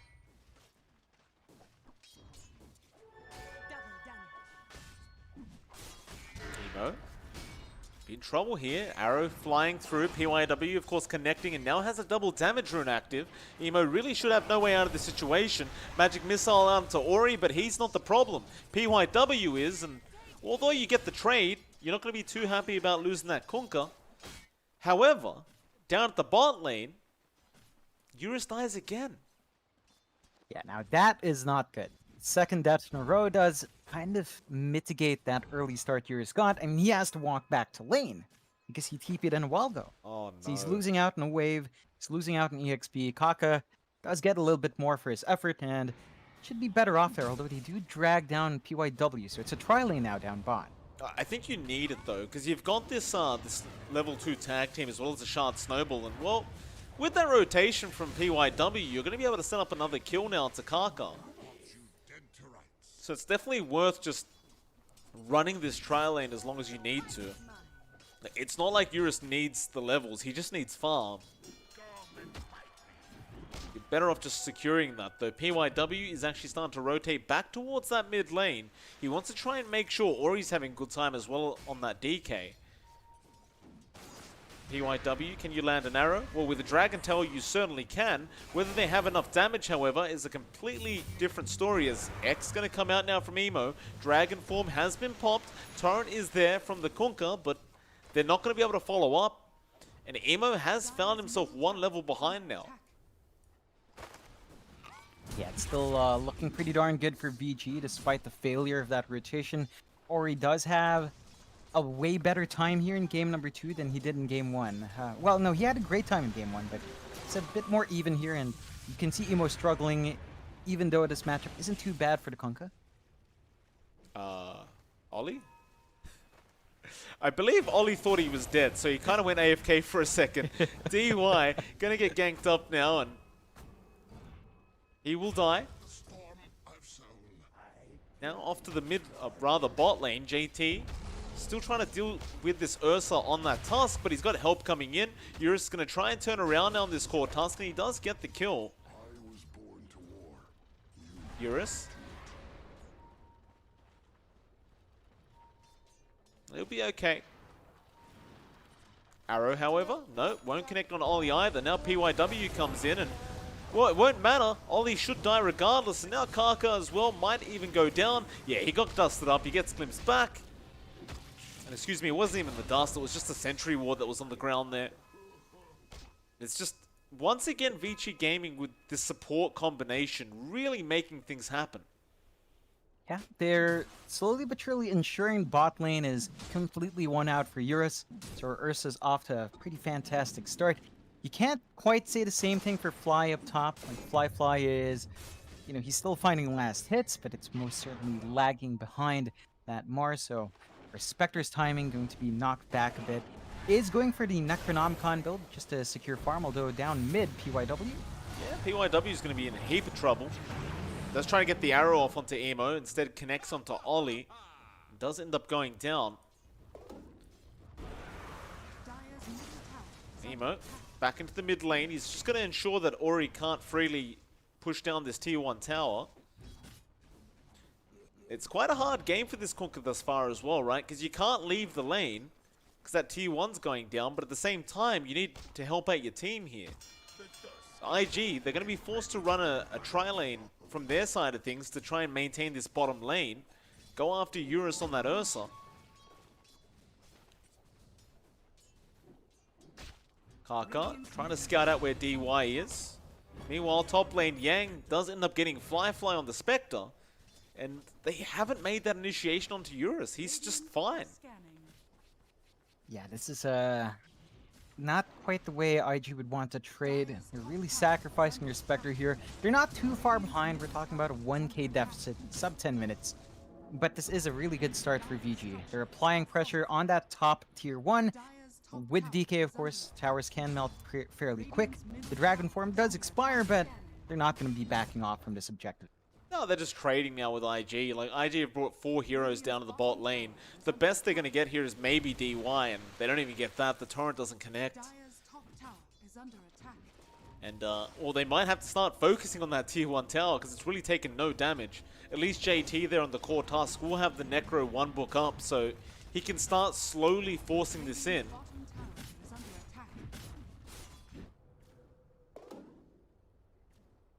But Vici Gaming is certainly finding more of this map. Like, they haven't got a crazy net worth lead yet on this Radiant side, but it is definitely substantial enough considering all 3 of their cores are top of the net worth board. The biggest issue here for IG is just how far behind flyfly is. He is severely behind, even behind Emo right now, who also had a pretty hard time down mid. The bottom net worth core right now in the entire DY. game. Finding Kaka. This Clinks. Not really panning out thus far for the side of IG. Vici Gaming now getting that Clinks kill, feel confident enough to go into that mid tier 1 tower with this DK again. In fact, they even find a double damage room for PYW. Ooh, that's one of the issues with this kind of draft. VG is finding a lot more objectives at a much better pace than even what they had in game 1 with Lycan. So much more stable for them. The areas where you have to farm here for IG is shrinking. You need to try to retake control back. They do smoke up with JT, Ollie, and Kaka. They want to try to make play. They haven't had too much luck yet. PYW could be an easy target for them. But you still have this problem of how do I lock someone down? Well, with Yang, you're not going to have that problem. He has no escape. So they'll snowball in, Spectral Dagger out as well. They don't get the stun, but they get the shards off, and that'll be enough to ensure Yang just ends up dying. Well, now the rest of Vici are making their way up top, and they do get the dust off onto Kaka again. He drops the Skeleton Army, now a swap back and the stun onto Eurus, but he's still making the chase. Another swap out from Ollie, but now the Static Storm is there from DY. However, DY got a little bit too excited, does end up dying, and now Eurus, he does not want to be here anymore. Snowball goes out, tag team activated. Eurus, can you make your way out? Probably not. Yeah, it's Maybe a little too overly confident. very more than a little, I think, is the way to put it. Just losing Eurus like that in the top lane, you know, Mike, that's kind of reminiscent of game 1. You have to be careful about how much you bleed out with this Ursa. You can see Eurus is actually going for the same build. Going for the Morbid Mask into the Yasha, probably into the Sanjin Yasha afterwards, so he's not looking to stall this game out. He wants to play fast, which is understandable. Maybe you just don't want to take that risk against the Spectre. This means that if IG do stall out, there's a chance for Fly to just completely take over in terms of net worth. Radiant are scanning. Kaka spotted out DY and Yang. Don't know if he saw the Invis rune there, but he'll make his way back towards his own jungle. Flyfly is just so poor in terms of net worth. He's just sitting at 4k right now, trying to farm the Radiant side jungle, but it's not safe. They have so many wards around that area. Or rather, just vision. And now Yang, the sentry ward there from the Dire, gonna save the Spectre's life. He's gonna make his way back up to the triangle. Not really much farm to be had right now. Zemo has cleared it out there with JT. I suppose the more time you buy, the better for the side of IG. And well, Vici Gaming, they're just going to give a bit more time over to Eurus to get some core items up here on that Ursa. We'll have the Yasha up soon, and I don't necessarily mind the build, right? The Sanjin Yasha into the Basher. I'm just kind of questioning whether it's going to be enough up against the Spectre. Nevertheless, they've smoked up. They're going to run up top. That's a big kill there onto Flyfly again. Just keep shutting this Spectre down. But Flyfly seems to realize something is awry. And well, now the tier 1 tower does kind of reveal that as well. So they're not going to be able to get him. The Spectre is just okay. Yeah, it's slowing down Flyfly's farm. He can't really go anywhere to find that farm now, but you don't find a kill. So you're really not quite punishing that Spec. This is giving IG a chance to farm up in their other cores. You see JT shoving in bot by himself and a little bit of action down mid. Be a boat flying out. Arena didn't really land though. Now JT going to come in with the shards. Ori is trying to fight back, but they're going straight after Yang though. A great static storm out from that Disruptor. Can they kill him off though? Nobody's dead yet on the side of IG. Now Ori's still falling very, very low. The Eurus rushing forward, trying to get Kaka. Ori's still just armlet toggling right now on that DK. They can't kill him off in time. Another armlet toggle through the torrent and he still survives through it. They don't have the damage. Ori's still getting out of there. They're just going to completely team wipe the side of IG and Ori does not die. Dire's middle tower Oh boy. That is disgusting, Ori. How dare you? Oh, that's going to be a massive issue for IG as these fights break out. They don't have anyone building into a Spirit Vessel. Neither JT nor Kaka are really saving up for that. In fact, both of them are saving up for Desolators. So, probably keen on having at least one hero with that, just to mitigate that toggling Ori can get done, just to punish that. But while that's not up, our DK is going to be alive for so much longer than you'd expect. And next item on the list for Ori is that BKB. Once you have that, I mean, your physical damage is not at the point where it's going to be ready. You're not going to have control. It's going to be very hard to contest that DK in a fight.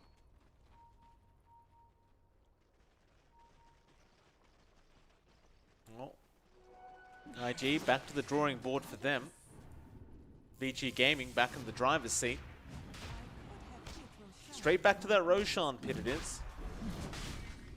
We are at that 15.5-minute mark now, and Eurus just says, let's just take the Aegis and keep snowballing. They're going to find it for free. IG, whether they know it or not, just can't really contest, and well, now they scan it out. It's going to be way too late, though. You didn't even have the Haunt there on flyfly if you wanted to try and go for it still. And, oh, they found him out. They have a Tinker Ward on that cliff. flyfly, there is no escaping this situation. Static Storm with the kinetic field. He tries to run, but the Dragon Tail going to be there with the follow-up arrow out from PYW. Vici Gaming starting to look really strong this game. Going to keep going after that top tier 2 tower.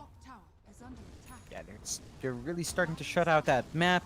They've even got the blink up and running on Yang, so he can just jump in, lock a target out, and really just find a pick-off. So IG, they still need to stall this game out for a lot longer.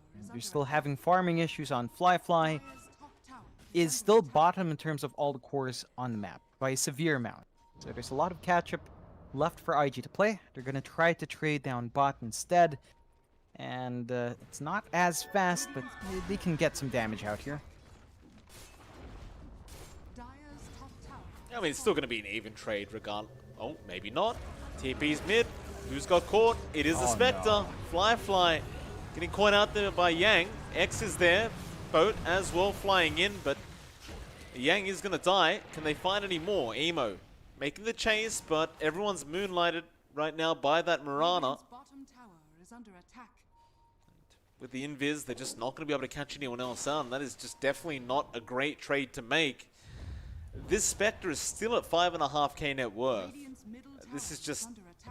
I mean, he's got an Alacrity Blade after that Necro book. That's literally all he's gotten so far. Yeah, it's been no progress at all for flyfly. They might be able to find PYW at least. It gets to the point now where you kind of ask yourself, like, does everyone else kind of just have to do the heavy lifting? This Spectre's going to take so much more time. IG, they're going to have to keep trying to buy space, but you look up top lane, look who they're chasing right now. Dragon Tail out, at least the kinetic field didn't hold him in, but flyfly's still taking so much damage. DY has the glimpse as well. He'll just have to haunt. He gets glimpse back immediately though, keeps haunting in, but now Eurus is here. And they haven't gotten the tier 2 bot tower. And now the TPs are here. Oh no, Vici Gaming, they're dancing around them. Oh, you've got to make a decision. You push bot or you all TP top. You can't half it. Whew. Yeah, it's really messy here from IG. VG, they're cleaning up well. Really starting to apply that advantage they have. They turned it into a 3k lead now, so finally breaking out of that deadlock, and they can force for more. Eurus is right out front, has his SNY. Isn't scared of anything on Ursa. He's ready to go now. I mean, you're top of the net worth board, and you're literally almost double the net worth of the other position 1. Vici Gaming may have found their groove here. This is game number 2. Emo gonna go for an X onto the Mars. Torrent, nice dodge out with the blink, and they're definitely willing to turn here, Vici Gaming. They're just trying to bait with Eurus. IG seem to be aware that something is going wrong here. I'm just gonna head back to that high ground and just maintain a defensive stance. for Vici Gaming, I believe they're trying to push mid. In fact, no, never mind. Ori's down bottom the DK, so he's telling his team, let's go, let's push this bot tier 1 tower. And considering the circumstances, you could easily go for that bot tier 2 as well. Yeah, there's nothing to stop VG right now in terms of these fights. IG, they're trying to clump up around that top triangle area, give themselves some room to farm. You've still got massive issues in terms of map control, though. Like, do you remember that Tinker Ward a while ago? They dropped the sentry Oh, in the no. wrong spot. Look at that. But it's still within range, is it not? You It just can't is. see It's it. just, yeah, they didn't have vision. So that's going to be a bit of a problem. There you go. You've got the courier spotting it out. Well, somebody's going to get there and take care of it, though. It's, you know, it's got about a minute or two left. Someone's going to need to go get there, but bot lane's being pushed in, John. Like, the ward's nice and all, but you're losing towers right now. Yeah, that's not the trade that you're looking here for IG, and that leaves one outer tower left for IG. Yeah, they've lost a lot of control on the map. VG's been a lot more disciplined about grouping up, about their tempo. They've got some nice deep wards as well on the jungle side, so it's not that safe for IG to just farm around. They do waste enough time that the Aegis expires on Eurus. Doesn't feel like he needs it. He's not been threatened at all past the laning phase, and there's a bit of a pop-in of damage here for IG as they do have the Desolator on JT. Maybe that will give them some pickoffs. They're also going for a secondary Desolator there onto the Clinks. But I suppose since you're going for single target for both those heroes, you don't really need to just have one Deso. I think both Desos are just fine.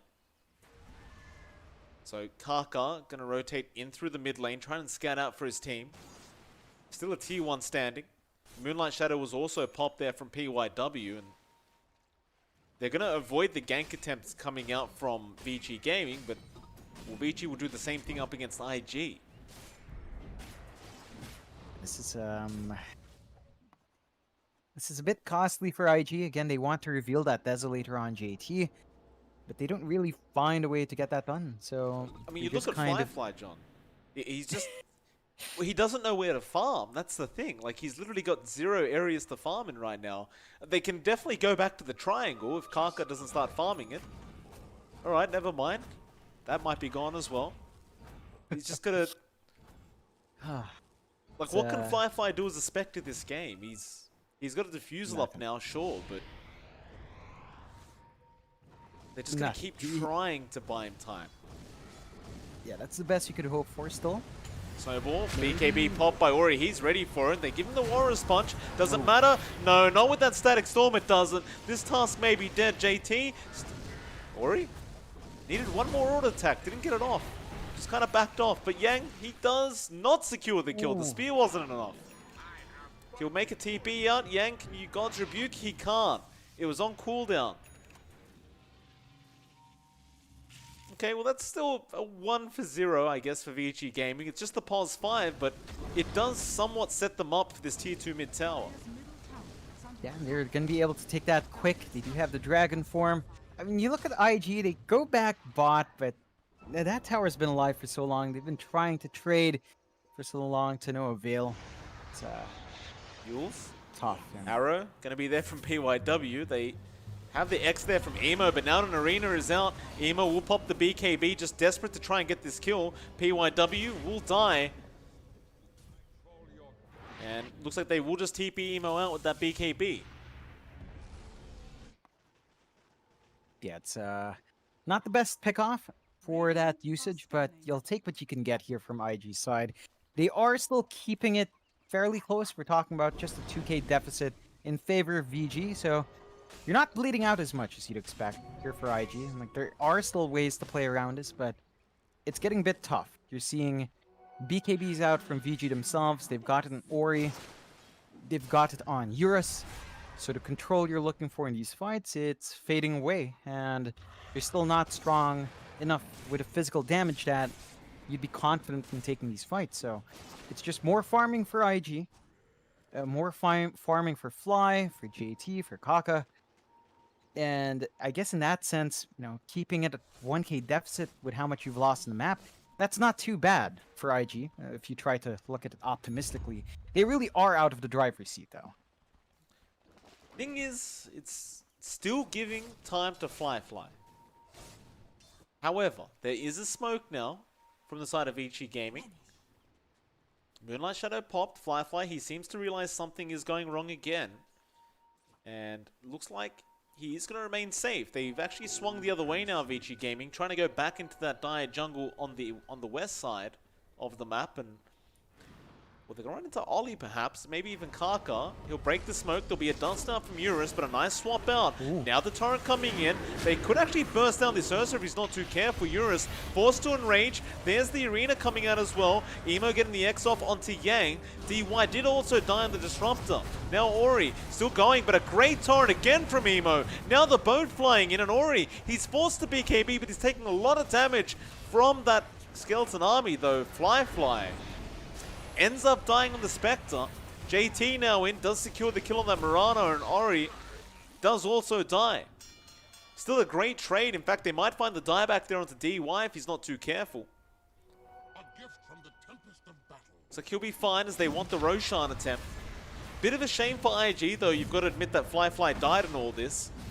But, beggars can't be choosers, though. A great static storm comes out from DY now. Problem is, you don't really have the follow-up, though. Another nice arrow JT? connecting with the Thunder Strike. It's not going to be enough. They need a couple more hits. He'll snowball JT. Can you survive? He doesn't have the Aegis. He just eats the cheese, and that's how he makes his way out of this one. Shards will not be enough to lock PYW in. Another nice arrow onto the Tusk. Magic Missile out onto Eurus. He'll try to go onto Emo. However, glimpse back on the Kunkka. Really trying to secure Emo right now, but no, Eurus, he dies first. Now Ollie goes down to Yang. He'll try and turn around to this Kunkka. Emo, he's still alive. Do they not have a God's Rebuke? They don't. They would at least get the Aegis, though.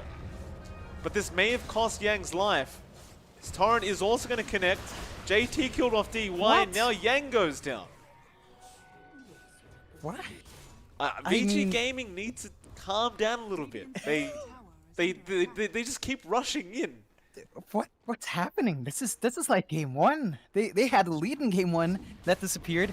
They had the lead here in game two that's completely gone now. It's 5K for IG off a set of disjointed fights. It's been some And- weird fights, that's for sure. Oh, They've man, been it's very, just very so split. awkward. And with that, I mean, IG, they get a 5K lead for themselves. You're looking at the Spectre, who finds a Paladin Sword, mind you. course she does. Send it home for the Mindbreaker, and is very close to Manta style after, you know, basically dying way much more than the Spectre should. You're at the point, 27 minutes in, reaching the 30-minute mark, where the Spectre will, regardless of how you reach that point, is going to be a menace. It has level 18, you hit the level 20 town, and then suddenly, you're just that much harder to kill off. VG. Messing up those fights has costed him. Like, that's such a massive swing for IG. Bottom tower has fallen. Oh, Flyfly, you can tell he feels a lot more confident now in that Spectre as well. Like, just the moves he's making now, he just feels much more protected. You saw JT, that team fight as well. He's hitting like an absolute truck now with that Walrus Punch Deso. And he even has the Fairy Fires there as well, the greater Fairy Fire damage. So he's really the one dishing out the damage there. Of course with Kaka as well on the Clinks, who also has the Deso. Yeah, it's starting to pay off. That double This is desert all with- build. It's really all without Flyfly though. That's the worst part here for Vici. Like, Flyfly is haunting in, but his damage really isn't there. He's just kind of a distraction. Yeah, and it's working for IG. They've been so focused on just shutting down Flyfly's game that they've allowed everyone else to just farm up, and that Ollie? is going to be an issue. Trying to take the outpost back prior to that 30-minute mark. He won't quite get away with that. Does force the TP rotations from Yang. Eurus is there as well, but now Emo, he's thinking about going. They'll scan out DY, or rather just spot out DY. Now the Horn's there. DY, he drops the Static Storm Kinetic Field, but they will swap out Kaka. Ollie will die as well. Yang, trying to deal with this Clinks, does get a very nice spear into that arena and just rushes for the God's Rebuke. Does connect it, but now the boat's flying in. They do kill off Yang and Vici. They are on the retreat. A great shard's out. Ori, he has no choice but to man up and fight. They do go straight after Flyfly. The Spectre is dying, but now a Torrent comes in. Ori gets punched to death. And now Eurus dies as well. And Shards, on point. Snowball will not make it. No, the X. Oh, the X from Emo. JT giving the vision there on the Tusk. Oh, Oh boy. oh. What's you know, happened you in know this how game? IG's winning? You know how IG's winning? Because Ollie keeps swapping them out. Every time out of the Static Storm. Just one core out. Or even just Kaka out. That's enough. They stay around, they do the damage. If you don't catch that Venge in the Static Storm, you're asking for trouble. And VG, they've been forced in awkward fights that it's bleeding away, Mike. It's 12k now for IG. They were so far behind that. Is under attack. They're so far ahead now. I mean, this entire game was just like a 1k swing still. But now it's just all the way to IG. They're taking these objectives fast. They've got the damage. VG, they've lost their momentum again. Middle tower. They really have.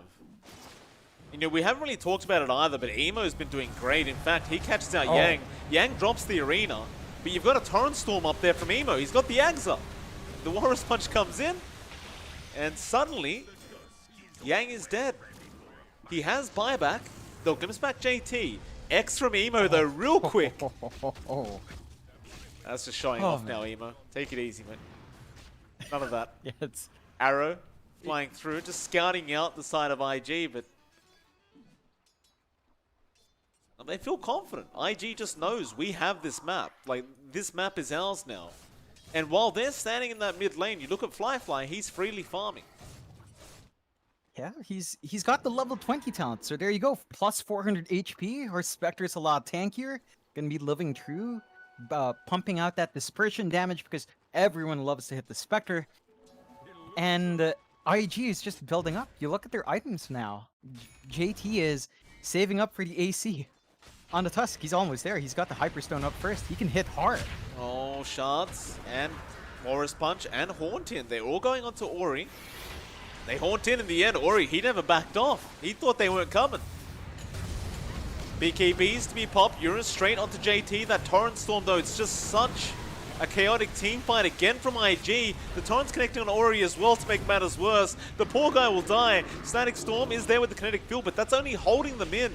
They can't capitalize off that. Now with the X back onto Eurus, he gets snowballed up. Walrus Punch as well. He dies, and now IG. It's looking really tough for Vici Gaming to pull this one back now, John. I gotta say, Nah. it's looking kind of impossible. I'd wager it is. We're at the point where because you didn't go Battle Fury, you can't keep up with the farm Flyfly has.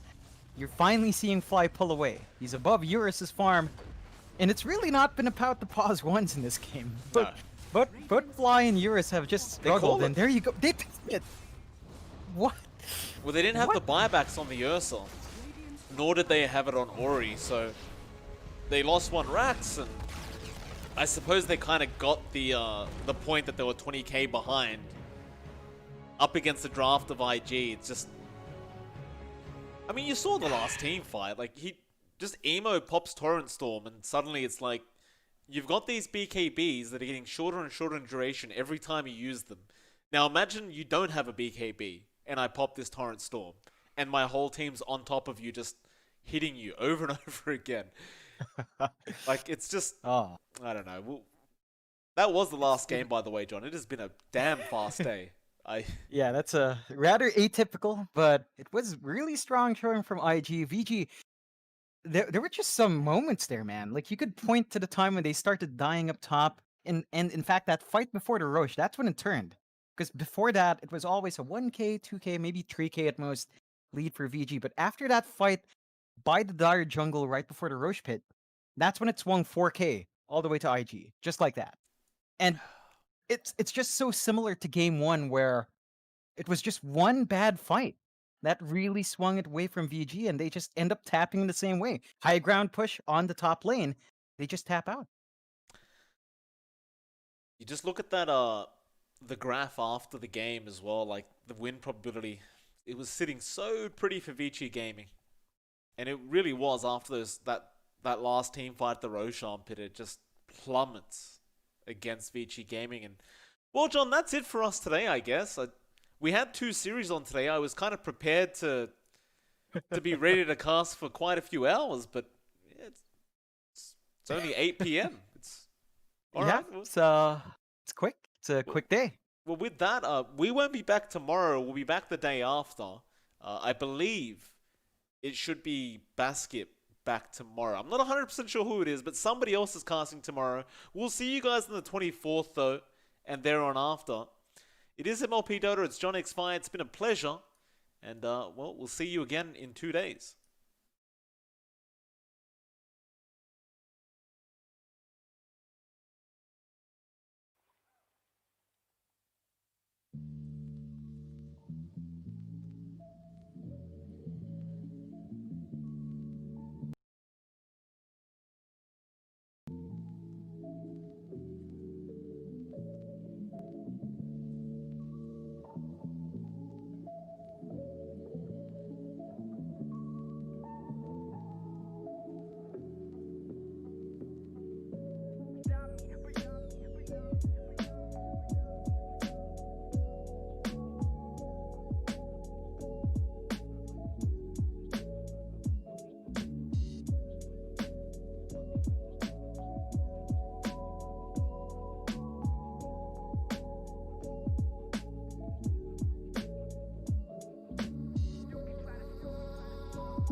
So you don't have the option to go into the gyrocopter here to punish the Eidolons.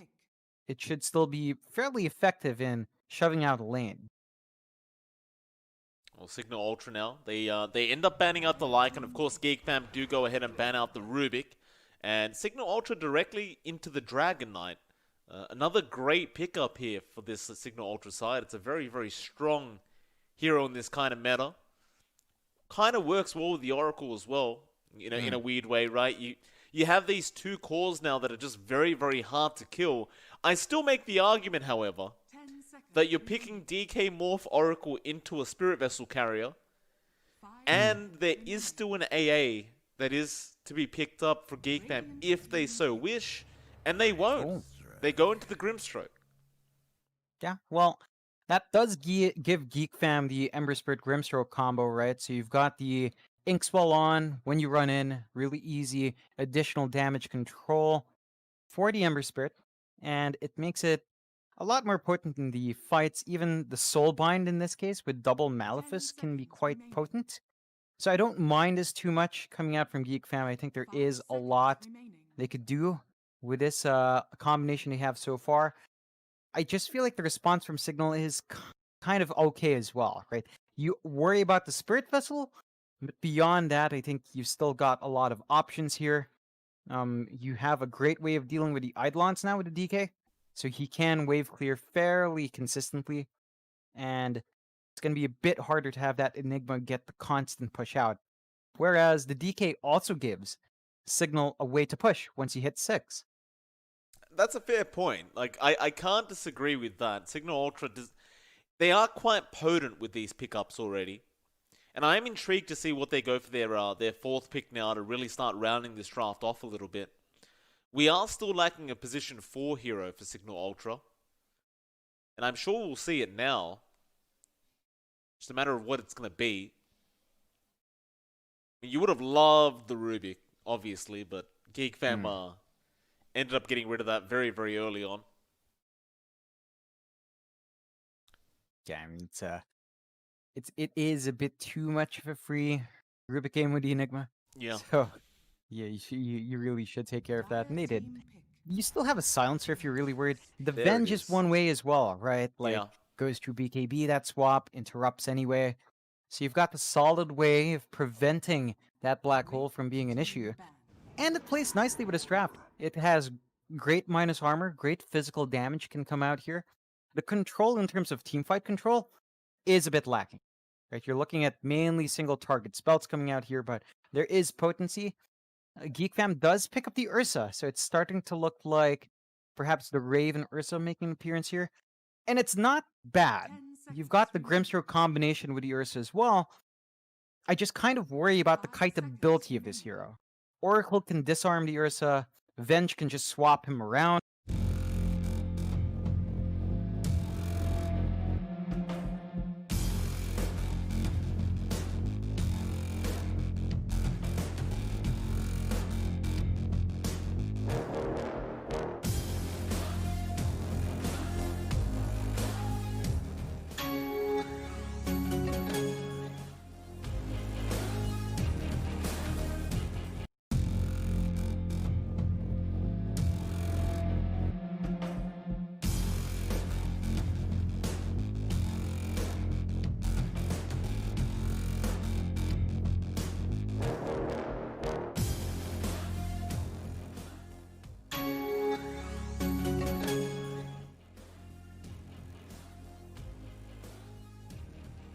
Pick gonna be that Queen of Pain for Carl.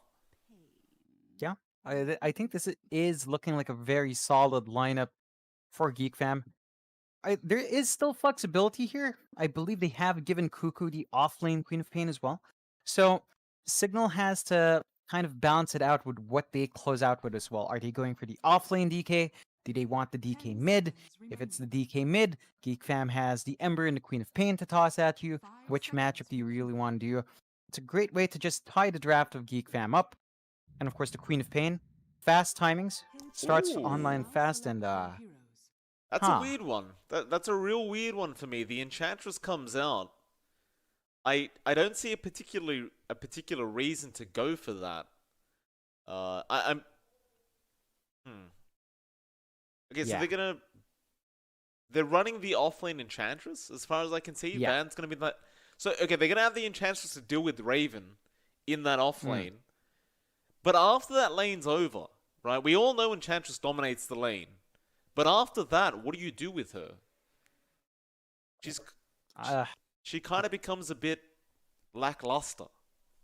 yeah, I think they really just want to kite Raven around. This last pick really took away from the draft for me. I was expecting something that could allow them to set a pace, set a tempo here. Maybe something with team fight, maybe something with initiation, something like the Centaur could have made an appearance, anything like that. The Enchantress, it's good damage, it's good sustain, it's annoying to deal with, but you're not gaining any more control.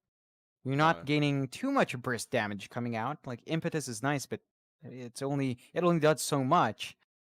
I think Geek Fam now has a lot of leeway to maximize their draft. Of course, it is the Cuckoo Queen of Pain going off, so you're still having that Ember Spirit mid up against Jamesy, and that is something the Ember Spirit can just easily farm in. He's probably not going to find a kill, but you're still going to find decent timings for that Ember Spirit, and I think that's the big issue here.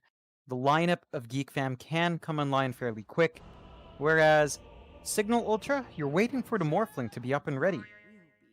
Well, there goes Whiteman. He's gone. It's going to be an interesting game to finish this off for the night. We'll see what Signal Ultra's plan is. Of course, game one not exactly going their way. They'll try to make it an even draw for game number 2. Prepare for battle.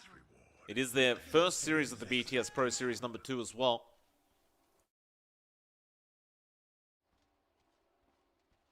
I think we could all agree, though, Geek Fam does look substantially stronger with their own draft. Oh yeah. Interesting to note, though, it is going to be a pos for Enigma we're seeing here, and that was kind of a question I had in the drafting stage. In the drafting stage, when we did see that last pick, Queen of Pain, but you did call it. The Cuckoo Queen of Pain is going to be upon us. That'll mean Carl will be on that mid Ember. But the pos for Enigma Don't know how to feel about that one, because every time we've seen it, it just seems to struggle. It does. It requires a fair bit of space. I think Geek Fam's lineup can give it that space. It's almost like a shaker, right? Like, after the laning phase, you need to actually buy time for the pause 4 to find that farm. And the lineup of Geek Fam, if they have a good laning phase, there is going to be room for the Enigma to grow. So there is potency there. It's just the impact of Zephyr.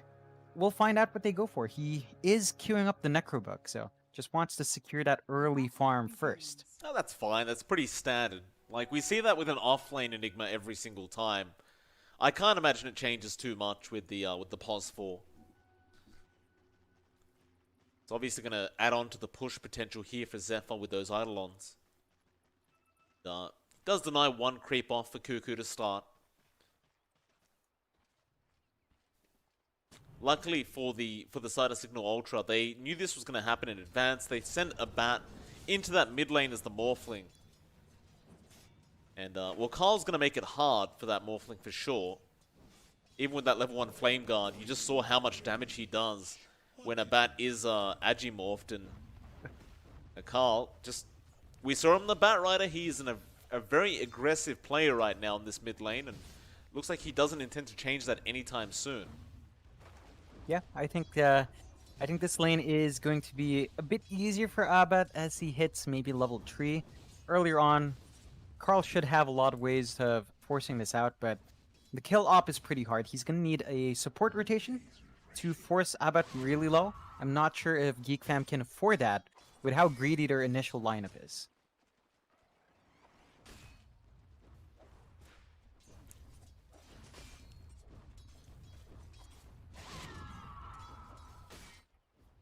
That top lane, Dire's Raven gonna have to deal with that that Enchantress for now. Van, of course, went for the level 1 Impetus. Pretty much just gonna be able to spam that out every single time he has it off cooldown. Thing is, you do tend to run out of mana pretty darn quick, and Eurus gets very low thanks to Whiteman, but he will just TP back towards his own tier 1 tower on that Venge. And, you know, for now, at the very least, Raven, he's doing okay in CS, but they've got creep equilibrium on the side of Signal Ultra, and I don't know, it seems very important that this Enchantress pick works. Otherwise, this whole draft could just start falling apart for Signal Ultra. Yeah, it's, again, just how Geek Fam plays. They focus on giving Raven a lot of farm and space to build up. I think this time, though, it's not going to be as scary if Raven gets a bit of a slower start, because he's going to just need EXP. He wants to be active earlier on the Ursa. He wants to fight around, although he is queuing up a Battlefield, so maybe he will just keep farming anyway. Eurus getting chased down now by Raven. The stun is going to be out from Eurus, and that'll stop Raven from chasing him down any further. It's a real dangerous combination to have, though. That Inkswell into the Earth Shock of the Ursa. It's basically a guaranteed stun, but it's just so much damage output. It's extremely hard to survive it if you are caught out of position. Yeah, it's super potent, and that is something that Geek Fam can force out well, although it is a bit hard for Whitemon to stay in that lane. Can't really show his face, as Van punishes quite hard, and as an Enchantress, of course, once you have some levels in Nature's Attendants, you're going to have some great natural sustain as well. Goes for the inch for now, though, like... Raven, gonna get slowed up by that enchant.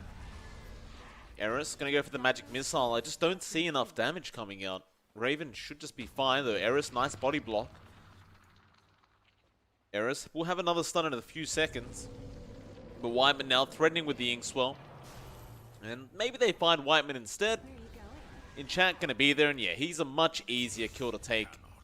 So they do find the first blood, which is still great news for the side of Signal Ultra. Just not quite finding the target they wanted, but in all fairness, Raven is now stuck with basically no HP in the lane. Yeah, this is really hurting that initial farm for Raven, so I would consider this a pretty good start for Signal up top. They're just finding that harassment, they're making this Enchantress actually work, which we were looking for. So the pick is kind of paying off for now. Dire Question is, how long does it pay off though? Like Raven's looking to try and make a jump in. The impetus is going to be pretty annoying, as the higher levels you get on that impetus, the faster